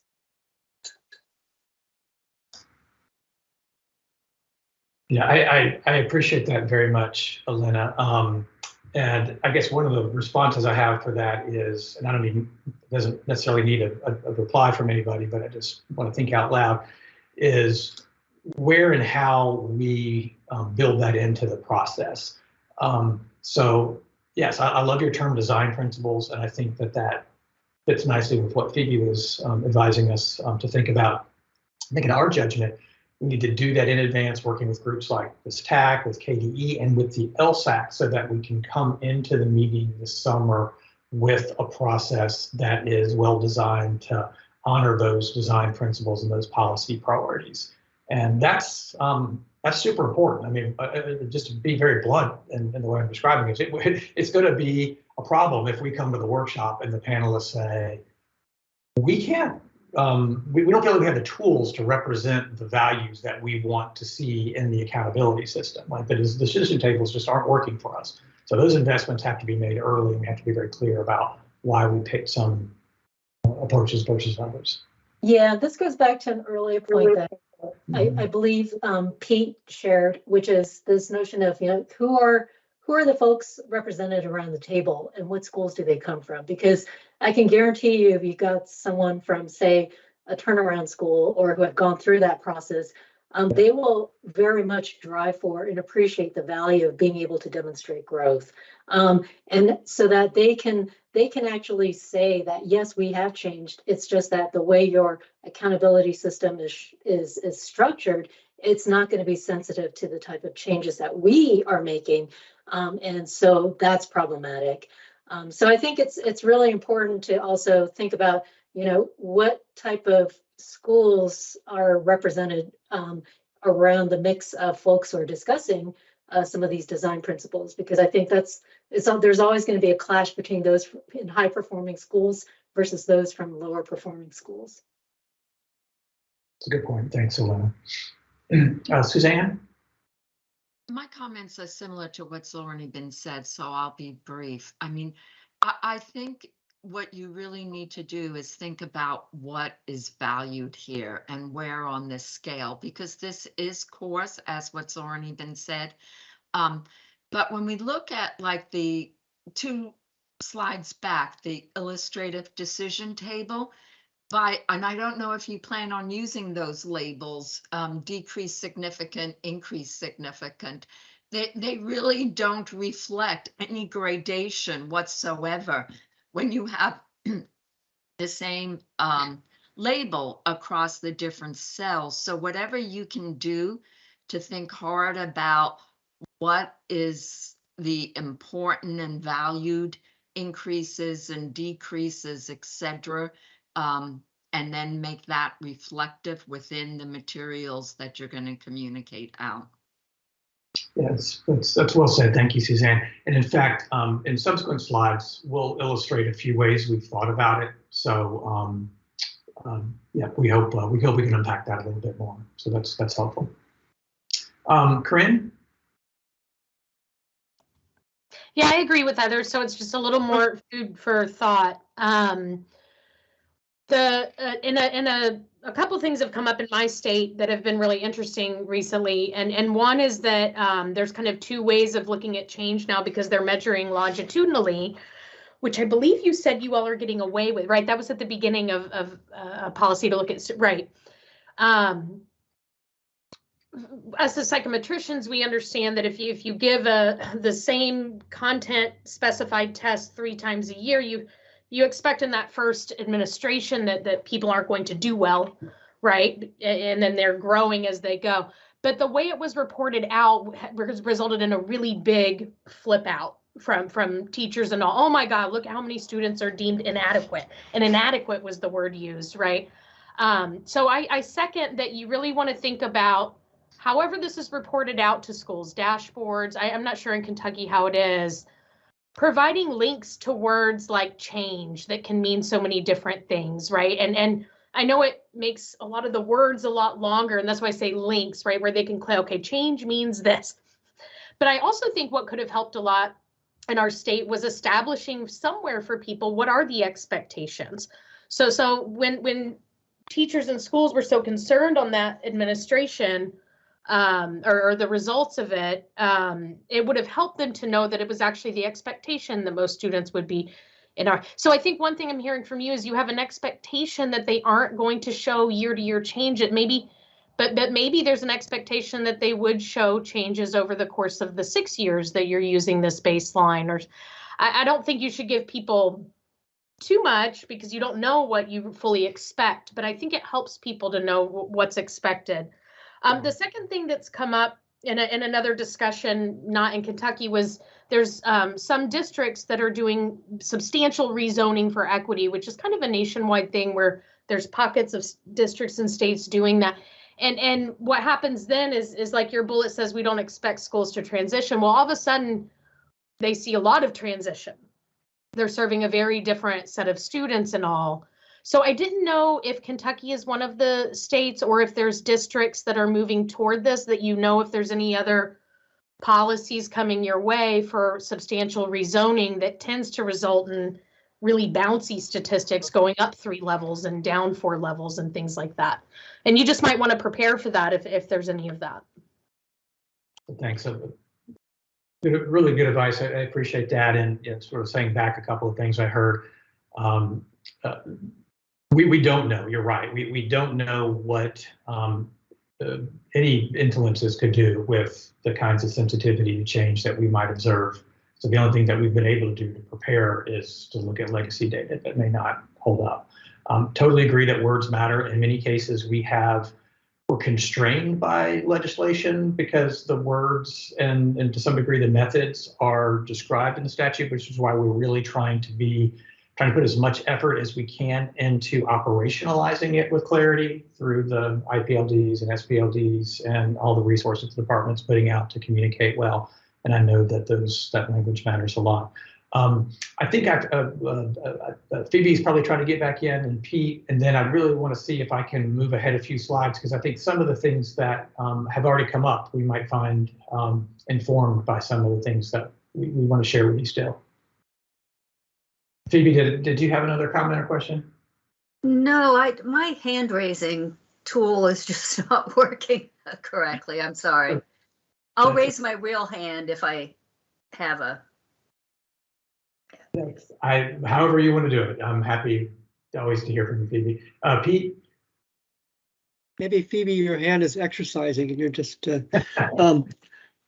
so I will reserve comment because I know there's some things coming up, but I did have one question and I just can't remember.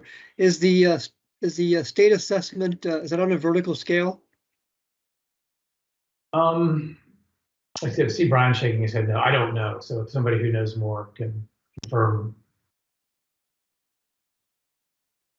So that was a no. Yeah, I don't think so. That's a no. Okay, thanks. All right, thanks. I'll wait for your other slides before I ask more questions. Yeah. Let me go ahead a few more slides and then let's see what additional questions or comments that may provoke, if I may.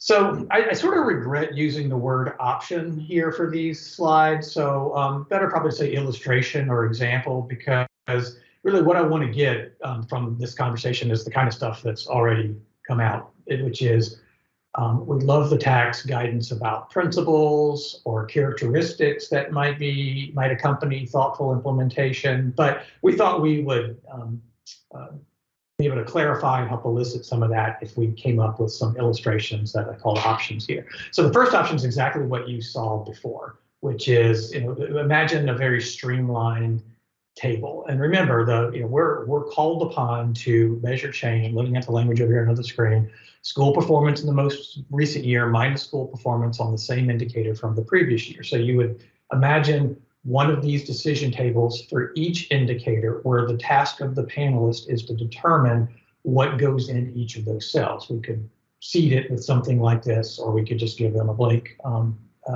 table. But as I've already noted, if legacy patterns hold forth, it might not be very common to see, say, a school that started with low status to move to medium or higher.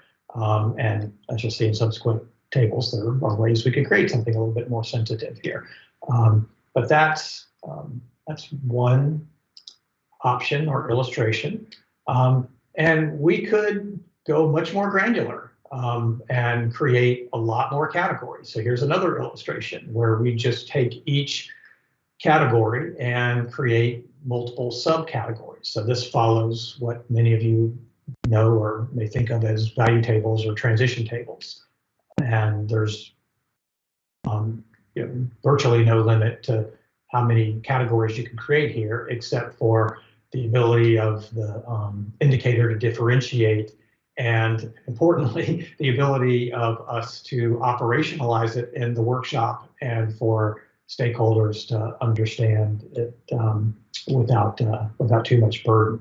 So this is just an example where you see like very low is, I can use some of these nifty presentation tools. So you can see like very low has 2 categories, very low 1, very low 2, and so forth for each category.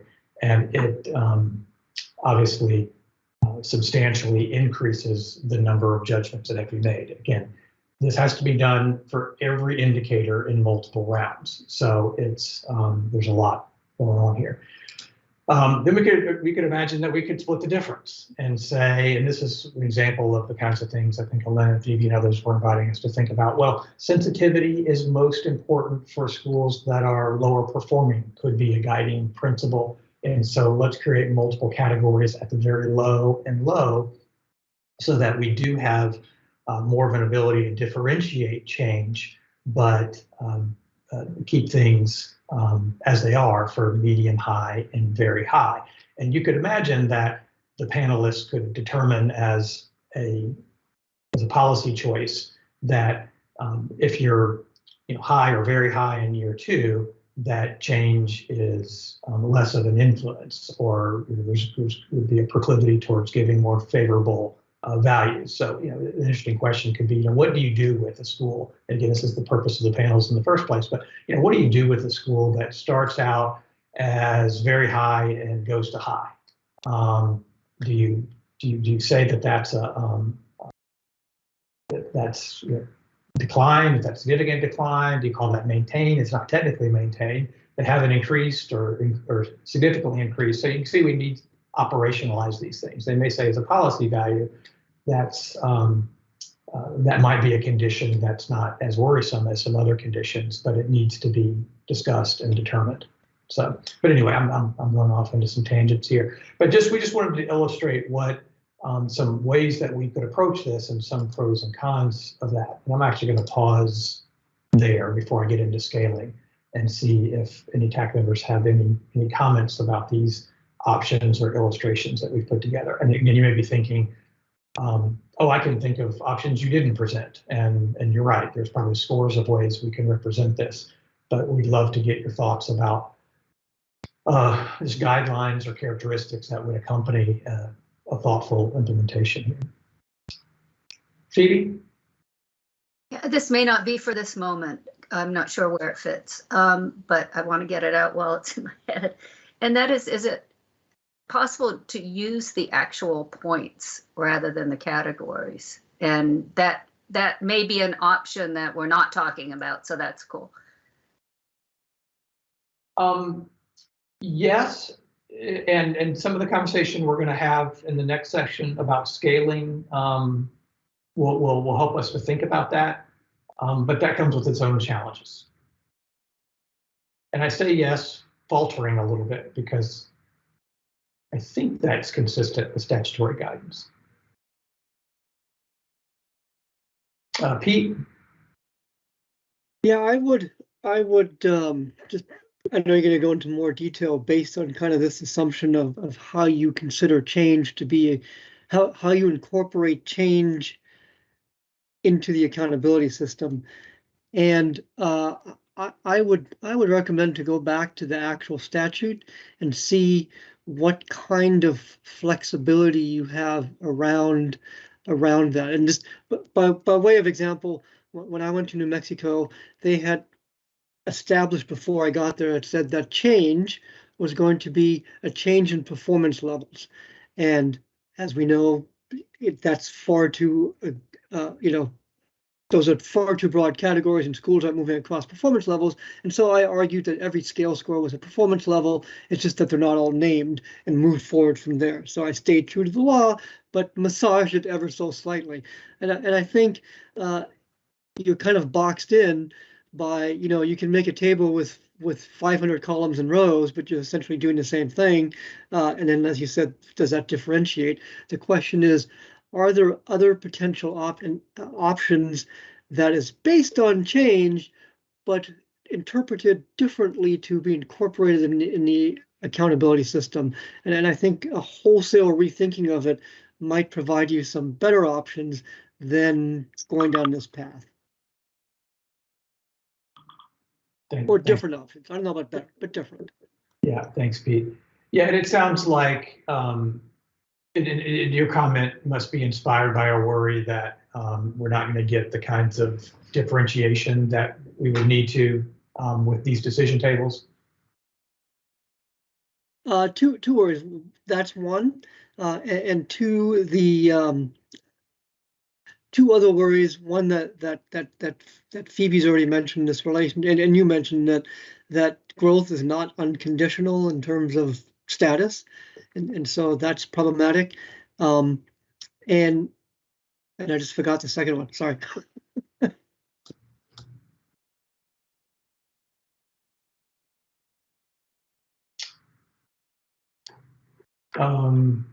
Thanks, Pete. And Laura just informed me that I can see the order of hand raise by looking at the participant list. So thank you for that. So Phoebe, did you have another comment or? Okay, gotcha. Well, let me move forward a little bit because I think as we get into the next set of issues, it's going to interact with some of the things that have already come up here. So let's talk about scaling. Big picture here. So the department has established a scale for status, and we want that to remain intact. So that's one of the principles that we're working with. We need to create a scale for change and combine it with status in a manner that honors the nominal weights. And just as a reminder, I know this is probably not super easy to see, and this actually is only for 2 of the 3 school types here, but you have for elementary on the top row and high school on the bottom row, just sort of the representation of what we're trying to solve for here. That if we look in, for example, this cell right here, so we have status and change that together have a weight of 51. We have a scale for status. What we need is a value for change. So that when it's combined with status honors that weight. And so all these highlighted cells represent where we're needing to define a scale and operationalize that and do so in a manner that matches our principles and honors the weights. So just trying to tee up some of the considerations related to the task here. So for some of the challenges that we know, some of these have come up already. For most indicators, change is going to be smaller than status. So for example, an average status for reading and math proficiency was about 70 in 2022. A change value of 10, if we're just looking at subtraction here, subtracting a hypothetical increase from 70 to 80, that would be remarkably high. And yet, of course, that value related to the scale for status is quite different.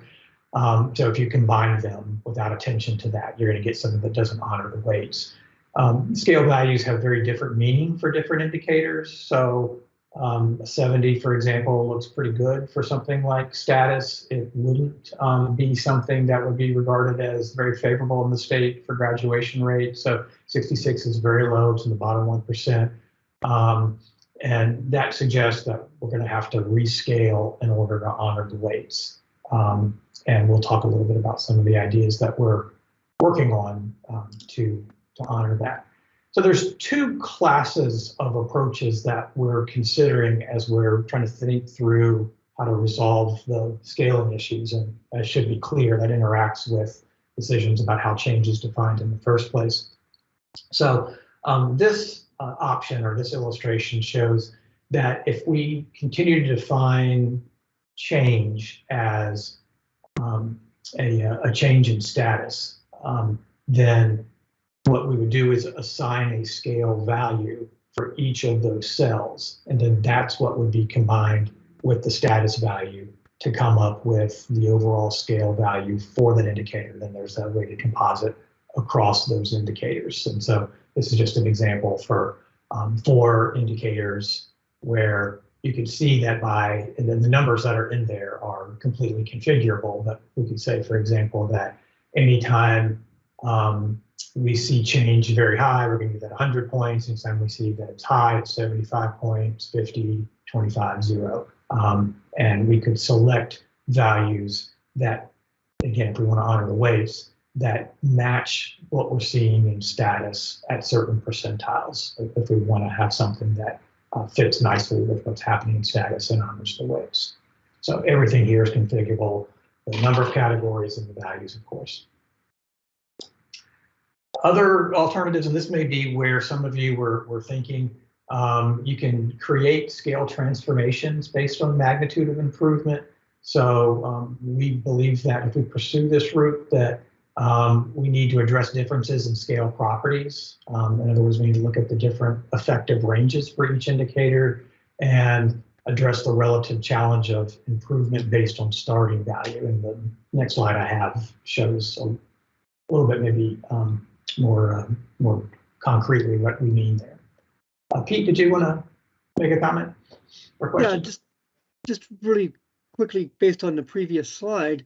I think one thing that's somewhat problematic is that I think what we would envision is a school that makes continuous steady progress is something that we'd like to see, and yet a school that makes steady progress gets less reward for the same progress it made one year to the next simply because it's made progress in the previous year. If you use these tables in subsequent year, in contiguous years.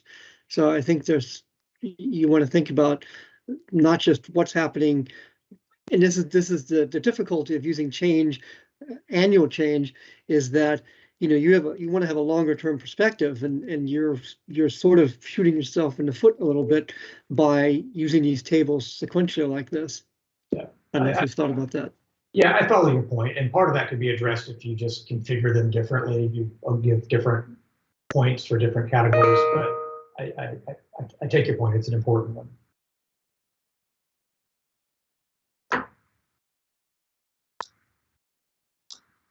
So I'm almost done with the information that we wanted to bring to you to help stimulate discussion. This is just one example for graduation rate. And again, we wanted to bring you something to just show just some of the nuance that might go into trying to come up with a solution. And this one is maybe a good one to linger on because it does have some unusual kinds of properties. So let's just say we make some assumptions here. And again, you may make different assumptions, and this is all just illustrative, but let's assume that let me back up. Graduation rate is generally pretty favorable across the state of Kentucky. Most schools have values between 80 and 100. So I'm going to call that an effective range, saying that's where we have the bulk of our schools in the state. And let's imagine that it's determined that a 0.1 or 1/10% is a meaningful unit of change. So if you're start at 80 and you go to 80.1, then that's something that we want to reward or we'd want to detect. And that's pretty sensitive, right? But you might be thinking that maybe I feel differently about that if a school is starting at 95 than when they're starting at 80, because a 0.1 change could be regarded. And again, I think some of the things that Elena, Phoebe, and others were inviting us to think about, it's got to be conditional here. So you could imagine coming up with a conditional scale for something like graduation rate, where you apply a formula such as you see at the base of the graph on the right side of the slide. And in this particular example, it shows in increments of 0.1 what the effect would be for, I just picked a few starting values, 80, 85, 90, 95, and 99. And so a school that starts at 80 and goes to 81 would get 10 points. If that school went all the way to 90, they'd get the full 100 points there, which would be a very rare and very exceptional circumstance. But there's obviously, you get more points more quickly when you start at a higher graduation rate. So again, trying to just show like what kind of thinking would go into coming up with a scaling solution for change. And Pete, you were asking us to think about earlier, is this the kind of thing that would honor statutory language, which I'm looking at it again, school performance in the most recent year minus school performance on the same indicator in the previous year. But I think I could make a strong case that something like this does that. And then what would need to happen, I think this is maybe my last slide. So if you develop, look at the second point here, if you develop custom scaling solutions for each indicator, we think would be more successful and be more sensitive to smaller increments of change, but they could be disconnected from the performance levels and more complex to implement and communicate. Now you could resolve that, I think, by putting those values into the tables, but I think then we really dial complexity up quite a bit. And again, I'd have to check to see if that's consistent with statutory language. Is that, can you, would we now be asking panelists to regard differences in indicator values that presumably were pre-scaled in a way that reflected some of these conditions and some of these effective ranges, and then assign categories to that? Because again, at the last stage of the workshop, they need to take those categories, look at the patterns, and decide what to do with that in terms of making an overall cut. So I think I've covered all of this. Yeah, so we think scale values based on those decision tables, they'd be more coherent with the assigned performance levels. They're going to be more easy to implement and understand, but we've talked about some of the challenges. But if we look at scaling and looking at differences in those values and weaving it into the process, we think it solves some things but introduces some other challenges. And I'd love to just, we have about half an hour left. I'd love to just open it up to reactions and discussion from the TAC. Phoebe? Yes, I'm having a hard time picturing how hard it would be. In my head, looking at scale differences and drawing lines, let's say that would be one way to do it, is somewhat easier than not. Than thinking about categories, but that's just my mind, and I might not. And then there's the extra step into categories. So I don't know if you've had a chance to play it out on an indicator and just with the actual materials and processes and things people would have to do to get to whatever point it is that they could then set whatever the change, whether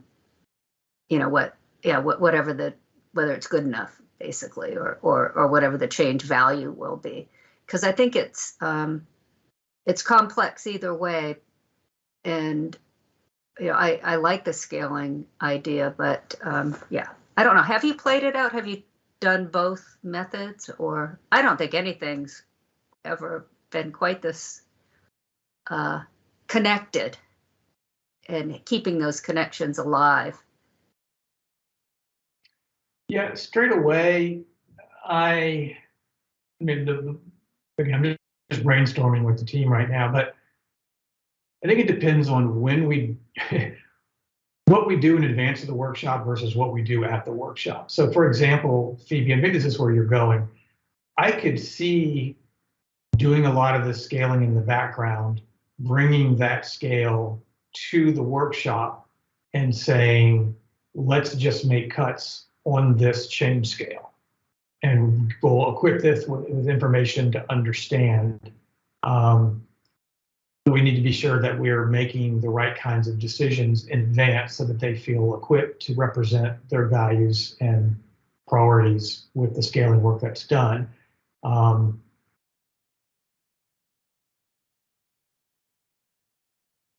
But if otherwise, I think we'd have to hear from the participants some of their priorities, make the scaling decisions based on that. And it's hard for me to imagine how we're going to work that into the workshop. So I just have to sit with that a little bit. Yeah. Pete, you might be on mute. I'm good now. I think two things. One, going back to Elena's design principles, I think is really, really important for setting the stage in terms of what the department is trying to promote in terms of its accountability system. I think it's difficult to accomplish. As we know, we can't do everything. A single assessment can't be everything, and nor can an accountability system be everything and be equally effective across the entire spectrum of desired outcomes. And so where is the focus? And so I think one of those, for example, might be, and it also goes back to Suzanne's comment about what you value. If in fact you are really trying to increase gains or progress, then you need to, I think, describe where and when progress tends to manifest and how you can create incentives to promote that progress. So, for example, we know that progress is going to be higher in elementary schools than progress in middle and high schools. We know that that progress is, and this is one of the issues here, is that it's going to be very heterogeneous within schools. And there's an assumption here that using the average gain is representative of the school, and perhaps establishing fewer thresholds for progress and just demonstrating progress in general, but more dependent on the homogeneity of progress within that school is going to be a measure that's more has the opportunity to be more sensitive to what that school is doing, but incorporate the fact that year-to-year gains are going to be all over the place and widely varying across the school. And that's why I said reinterpreting how you can use change scores.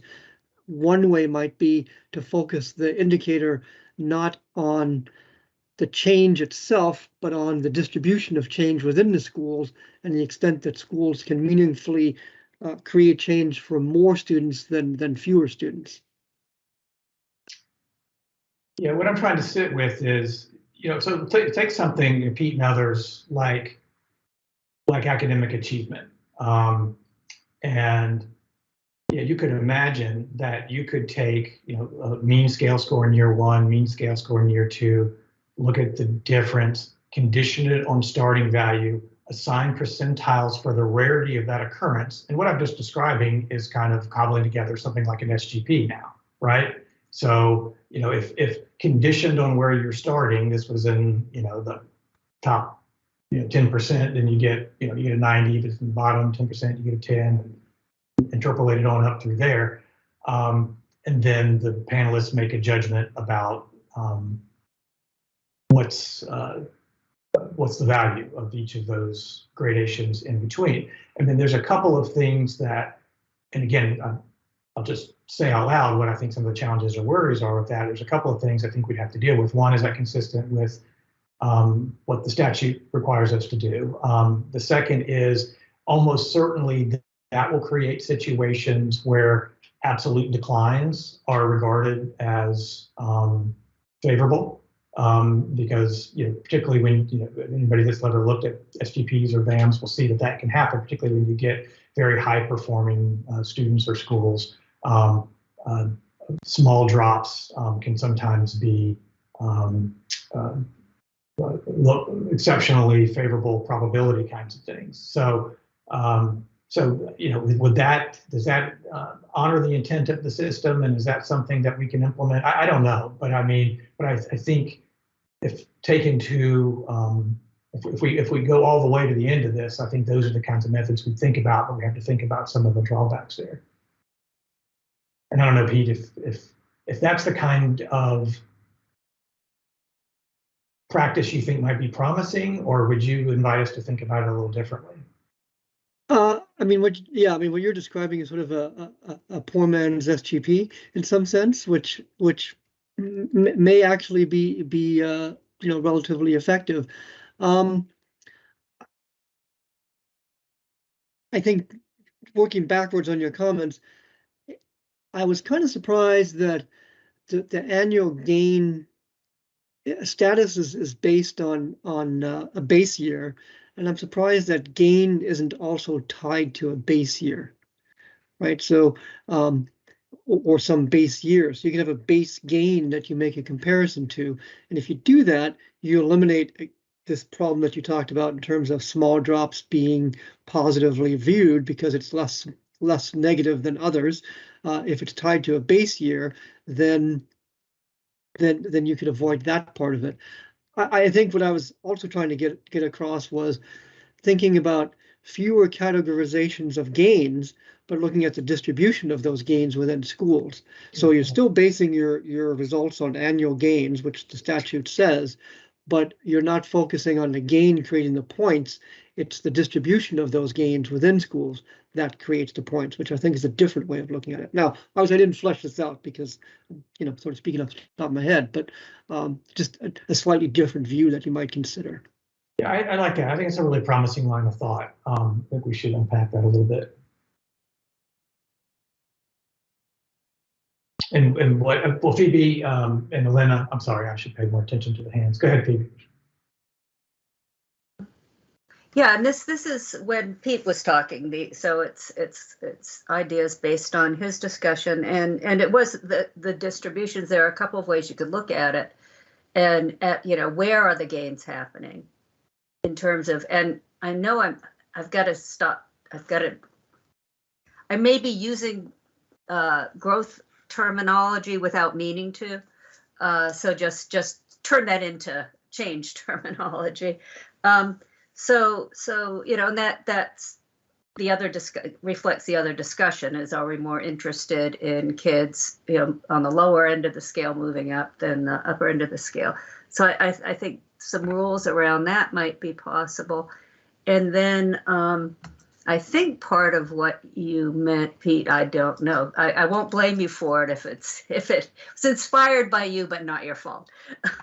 So for what percentage of kids are gains happening? And I know, and I don't mean kid to kid, it's what percentage of kids in each year. So I'm not saying the right words, but the idea is how much has the distribution shifted? And I'm not using the right words, but I hope you know what that means. Translate that into some kind of other perspective. And I'm wondering, when you're talking about base year gains, would that be the same as status, though? Because isn't status based on the change from the base year? Or no, status based relative to base year status. But you don't have to go up. Yeah, so it's, I don't know. Anyway, very complex. Yeah, right. If I'm following where this is going, well, before I respond to that, Elena, were you trying to get in? I want to make sure I cut you off. No, what I just wanted to kind of add to the conversation is going back to this notion of looking at a distribution. In many ways, that might be a really just an easier way for people to get and also appreciate what change really looks like across schools. And it might be worthwhile and helpful to think about it like, you could do this exercise with every single one of these indicators, map out the distributions of change, see what that looks like. And then you could also think about, is it worthwhile creating, say, percentiles in order to distinguish where schools fall within that change distribution. But in many ways, that at least kind of helps inform conversations around like proof of concept. Can we actually see those changes occurring? What does that look like? How different are these distributions? Because especially when you start getting into attendance, dropouts, you're going to see some really funky looking distributions there. So it's worthwhile just taking a look at that and then seeing, like, if you can, for example, set those cuts in relationship to the types of distributions that you see, that might actually be an easier way to communicate. And so just something to think about in terms of a different, like an option 3, if you will. So I'm going to embarrass myself by writing on the screen, which apparently I can't do well with the mouse, but I'm trying to reflect back some of what I'm hearing. and see if you guys think I'm responding in ways that are consistent with your guidance. So going back to what you were saying, Pete, about fewer categories, but look at the conditioning across those categories. So imagine now that you have, and I can do this with any of the charts that we described, but so you have schools that started very low in year one, and pick your indicator. Let's say it's reading and math achievement, let's say it's graduation rate, whatever. And then just create quintiles. Just say what's the 20th, the 40th, the 60th, and the 80th. And then whatever magnitude of difference that is, call that, give a category of that. And again, the ones that are in there now aren't really helpful for that purpose, but if you're among the lowest 20%, then we're going to call that something, and on up to very high. And that becomes the focus of the task. And if you say, oh, well, that's not enough conditions, well, then do it for something like this. And again, the task is for us to develop, well, really what we would have to do is look at the distribution of change, scale it in a way that honors the weights, and bring to the panelists that scale with appropriate information about how to interpret it, and then say, help us determine what you're going to call decline significantly to increase significantly based on that. So let me stop talking and say, is the way I'm responding and some of the illustrations consistent with what I'm hearing the TAC suggests we consider?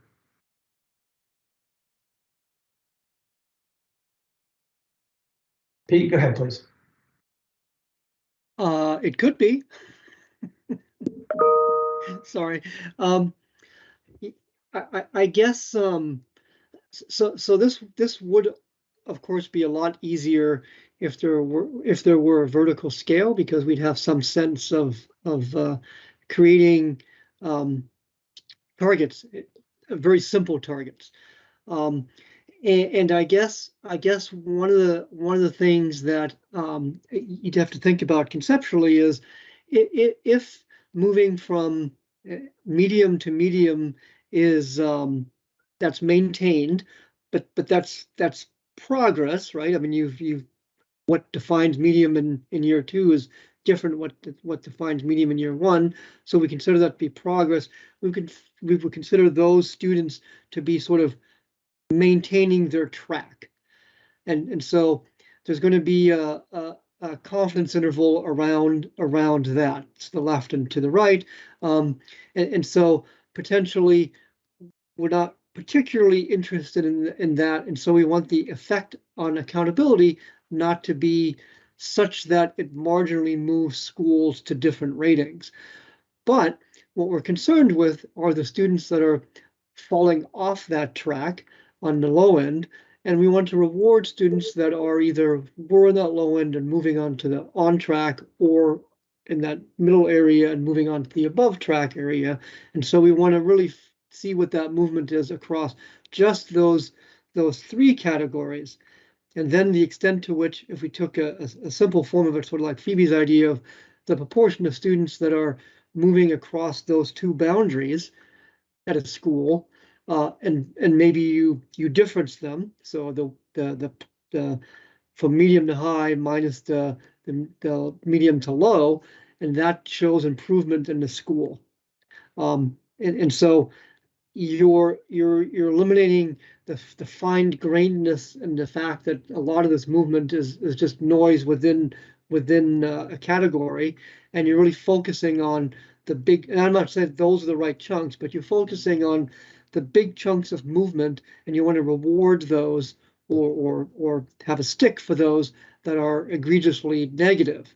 And so that's kind of what I was leaning towards.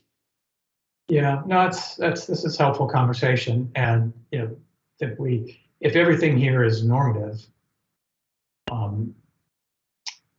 mean, we need to build into the system some understanding. I mean, you could have something that occurs only in the top 20% that isn't that favorable, or something that occurs with a lower percentage, a lower percentile that is more favorable, and trying to roll that into the system is very attractive. How to do that is very complex.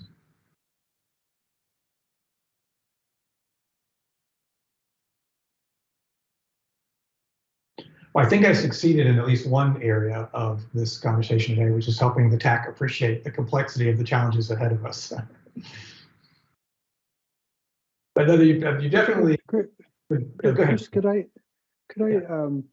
I just want to make sure that I'm understanding the suggestions from the TAC. So let me give an example and see if I understand it. So these are not student levels, these are school levels. The way in year one, and let's say this is for reading and math, the way a school gets a rating of very low is that the students in the school, let's say it's an elementary school, so it's grades 3, 4, and 5. Every student is assigned one of 4 performance levels: novice, apprentice, proficient, distinguished, and a weighted index is created for the school.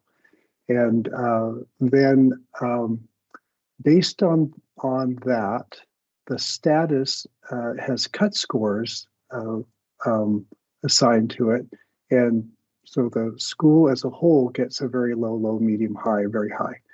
That same thing happens the next year, and so the school has very low, low, medium, high, high. So there's no tracking of individual kids. Although there's, if the population's stable, then 2/3 of the school will be the same. But we don't know how many kids are moving from one.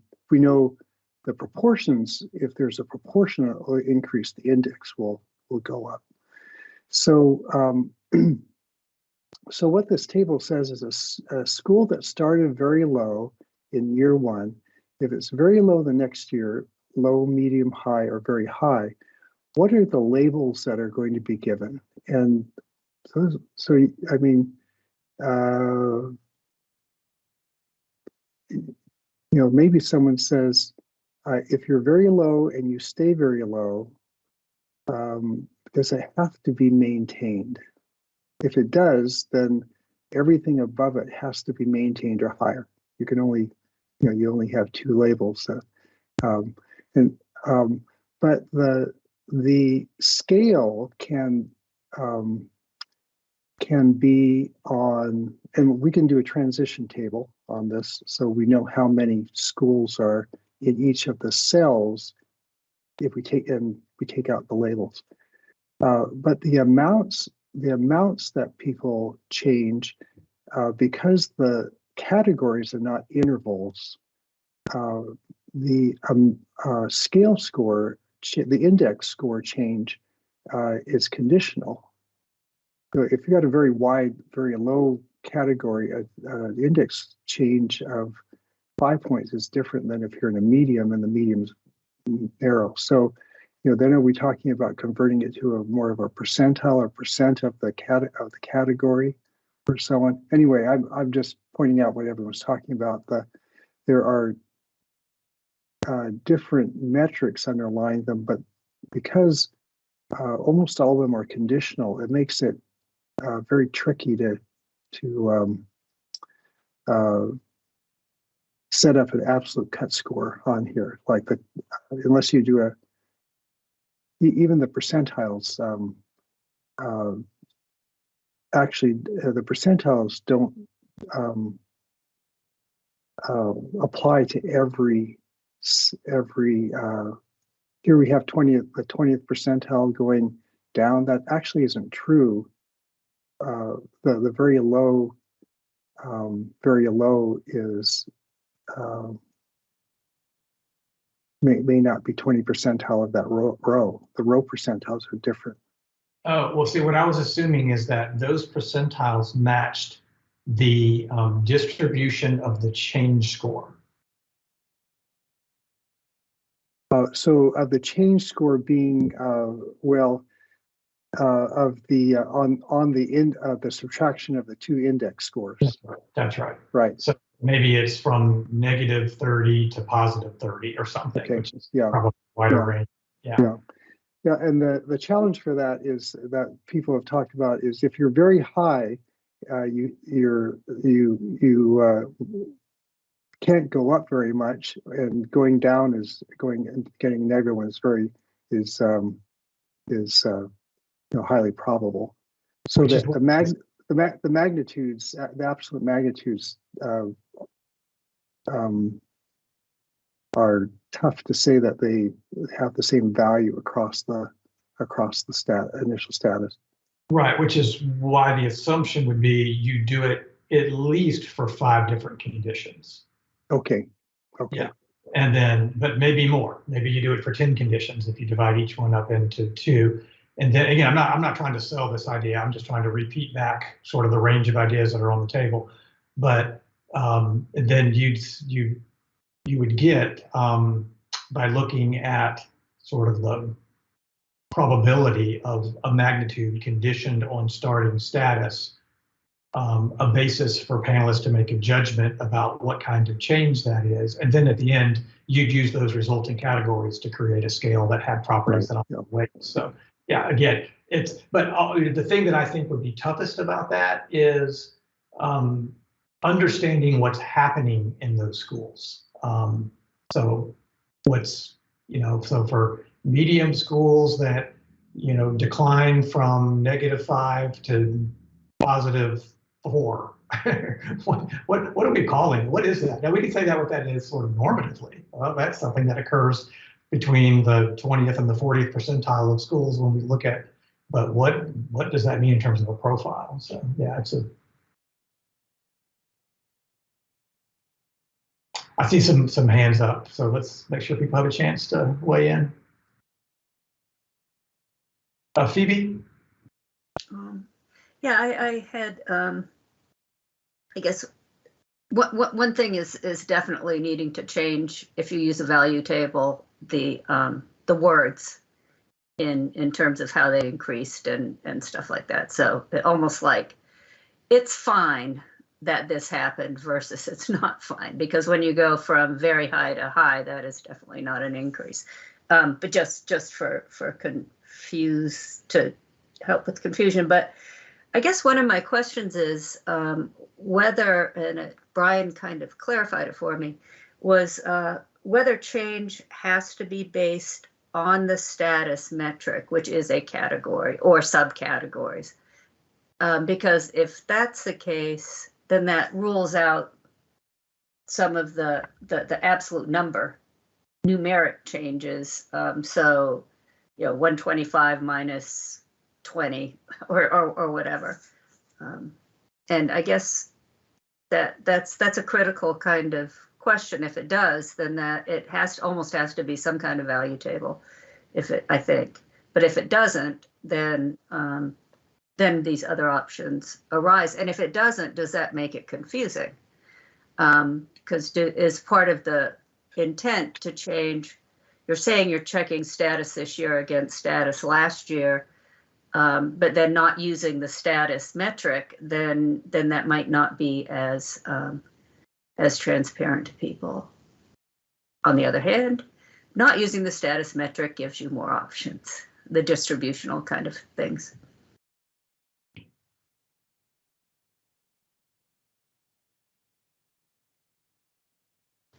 I have no help, just an observation. No, it's a help, and I'm jotting down some notes, and I don't know about how much flexibility is to change the language, but I think you make good points, and if whatever can't be changed, in other words, if we need to affirm those decline to increase significantly terms, then I think the responsibility is on us to provide meaning to them that's useful to people.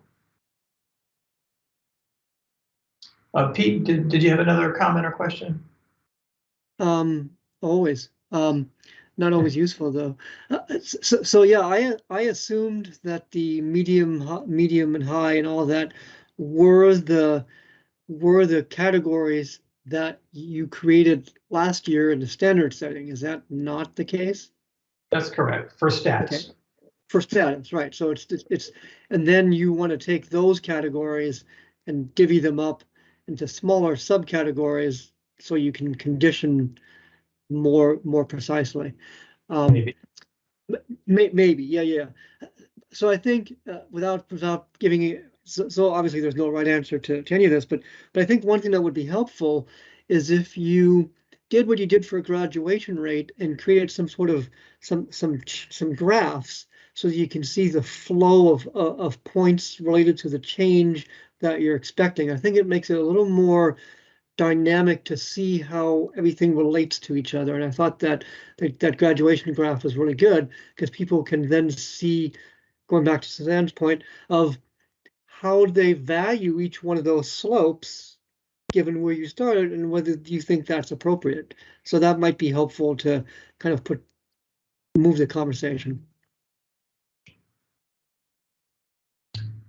That's helpful. Thank you, Pete.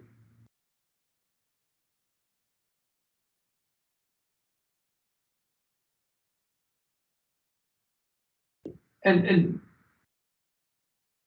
so I think, let me just sort of say back some of the principles I'm hearing from the TAC, because I didn't hear TAC members advocate for a particular solution, even though you were patient with me as I tried to unpack my responses to some of the ideas. I'm not walking away from this meeting thinking that that's the model the TAC was advocating for. I think the TAC was urging us to think about making sure that the policy values are embedded in the solution, that it's appropriately sensitive to change, that it's appropriately conditioned on starting level. So what I'm trying to note are some of the priorities the TAC said should accompany a thoughtful solution. And I think along the way, I heard the TAC put a few more very sharp ideas on the table for things we could explore to see how they might implement that. But let me pause there to say, are there any more principles, characteristics, guidelines that the TAC would want to leave us with? I'll take, if you say, no, I've got it solved, I'll take that too. But barring that, I'd love to hear any last thoughts here. Elena?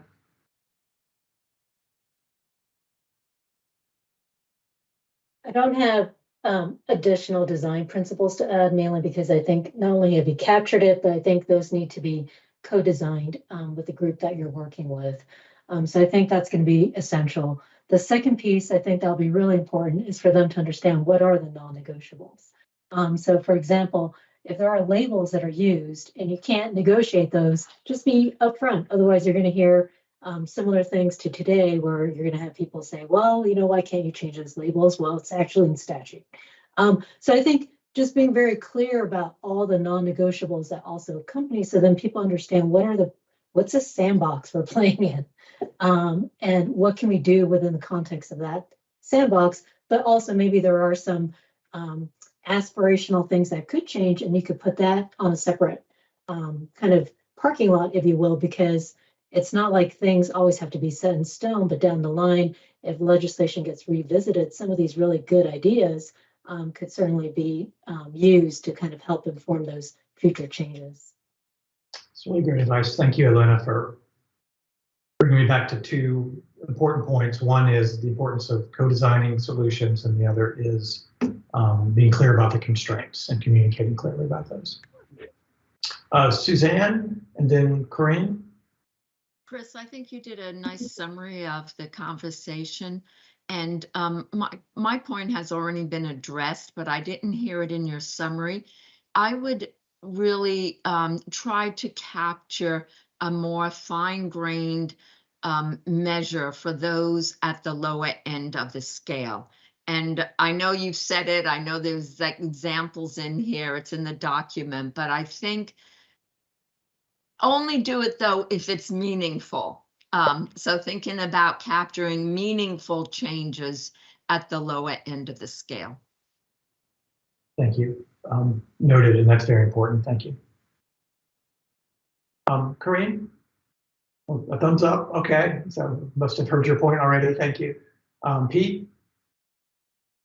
Just one more nuance to feed a question I have. Sorry to go back to nuances here. Does the statute allow you to have formula weighting as opposed to fixed weights for growth and status?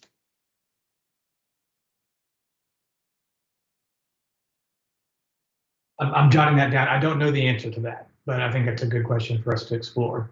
Because that might give you some flexibility, especially kind of to Sam's point in terms of weighting, in terms of valuing it more at the low end. So if you're a low performing school, and if the weight of growth, and growth is more important there, and if the weight of it is inversely proportional to your initial status, then it counts more for low performing schools to make small gains. Yeah. Just I something, could right? probably argue that the decision tables are one way to operationalize that, but I don't think that's exactly what you had in mind. And you might be able to do it. I mean, you know, it's always easier to have an equation than a table. So, but it could be, well, I guess for some. So maybe you can operationalize it that way. Yeah. Pete, one of the things that we're going to check with the department and the local school advisory committee in particular, because they have the statutory authority about this, is checking this question about policy weights for status and change. The statute actually says that they're supposed to be equal, 50-50, but we know from even conversations when the law was being formulated and immediately after it passed, that probably was not the legislative intent for every case. An example was a school that scored the maximum on status would have a 0 change. So if you weighted it 50-50, they would end up with, I mean, if you did it strictly, they would end up with 50% of the possible points. And everyone who's heard that said, that's not what we intended. So they were talking about doing some type of accommodations, and you can think of the same type of policy at the lower end. So we are recognizing what the language of the statute is, and then these are specifically policy guidance that we're trying to get. What is the weight of change for schools that start with lower status? What is it for schools that start with higher status? And then, you know, some of the other nuances.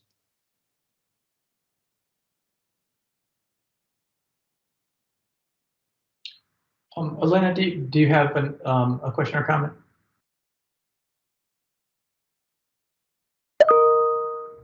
Thank you, Chris. Just wanted to ask, because I know you're also involved with the other accountability initiative, and that one I know is very different in nature, but I'm just wondering if there are perhaps some design principles that could be considered in terms of the work that's being done there to help inform your stakeholder group about the kinds of things that people are communicating what is valued by the community. That might be also nice to bring in, because that also gives them a better framework or schema for thinking about these design principles.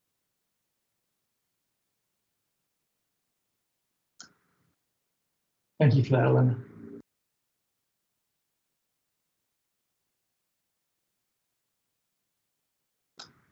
Brian, I see we're a few minutes past time. I'm going to pass the baton back to you.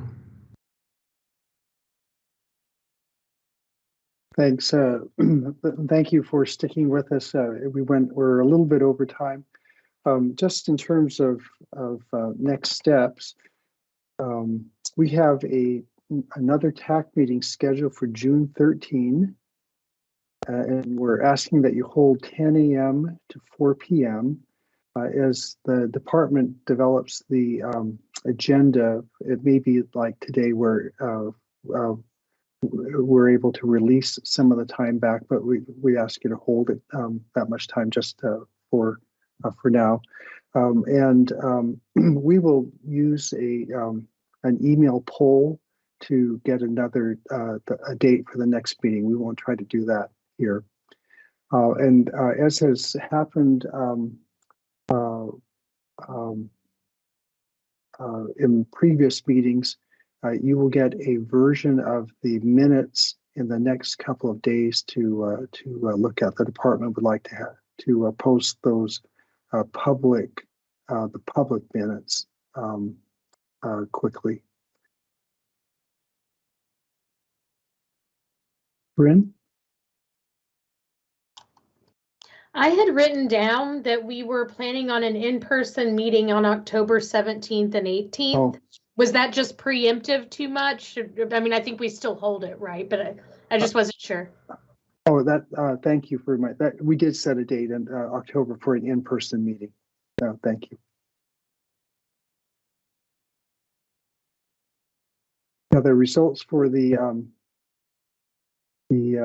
assessment and accountability should be out by then. So, or the accountability will be close. So, are there other comments from the KTAC members? Rhonda or other department folks, do you have any closing comments or other things that you would like to say?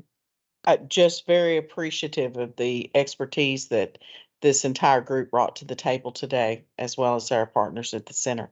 So we appreciate that very much. Thank you. We will send something quickly in the next couple of days and look forward to meeting on June 13th then, and I'm sure things will be interesting.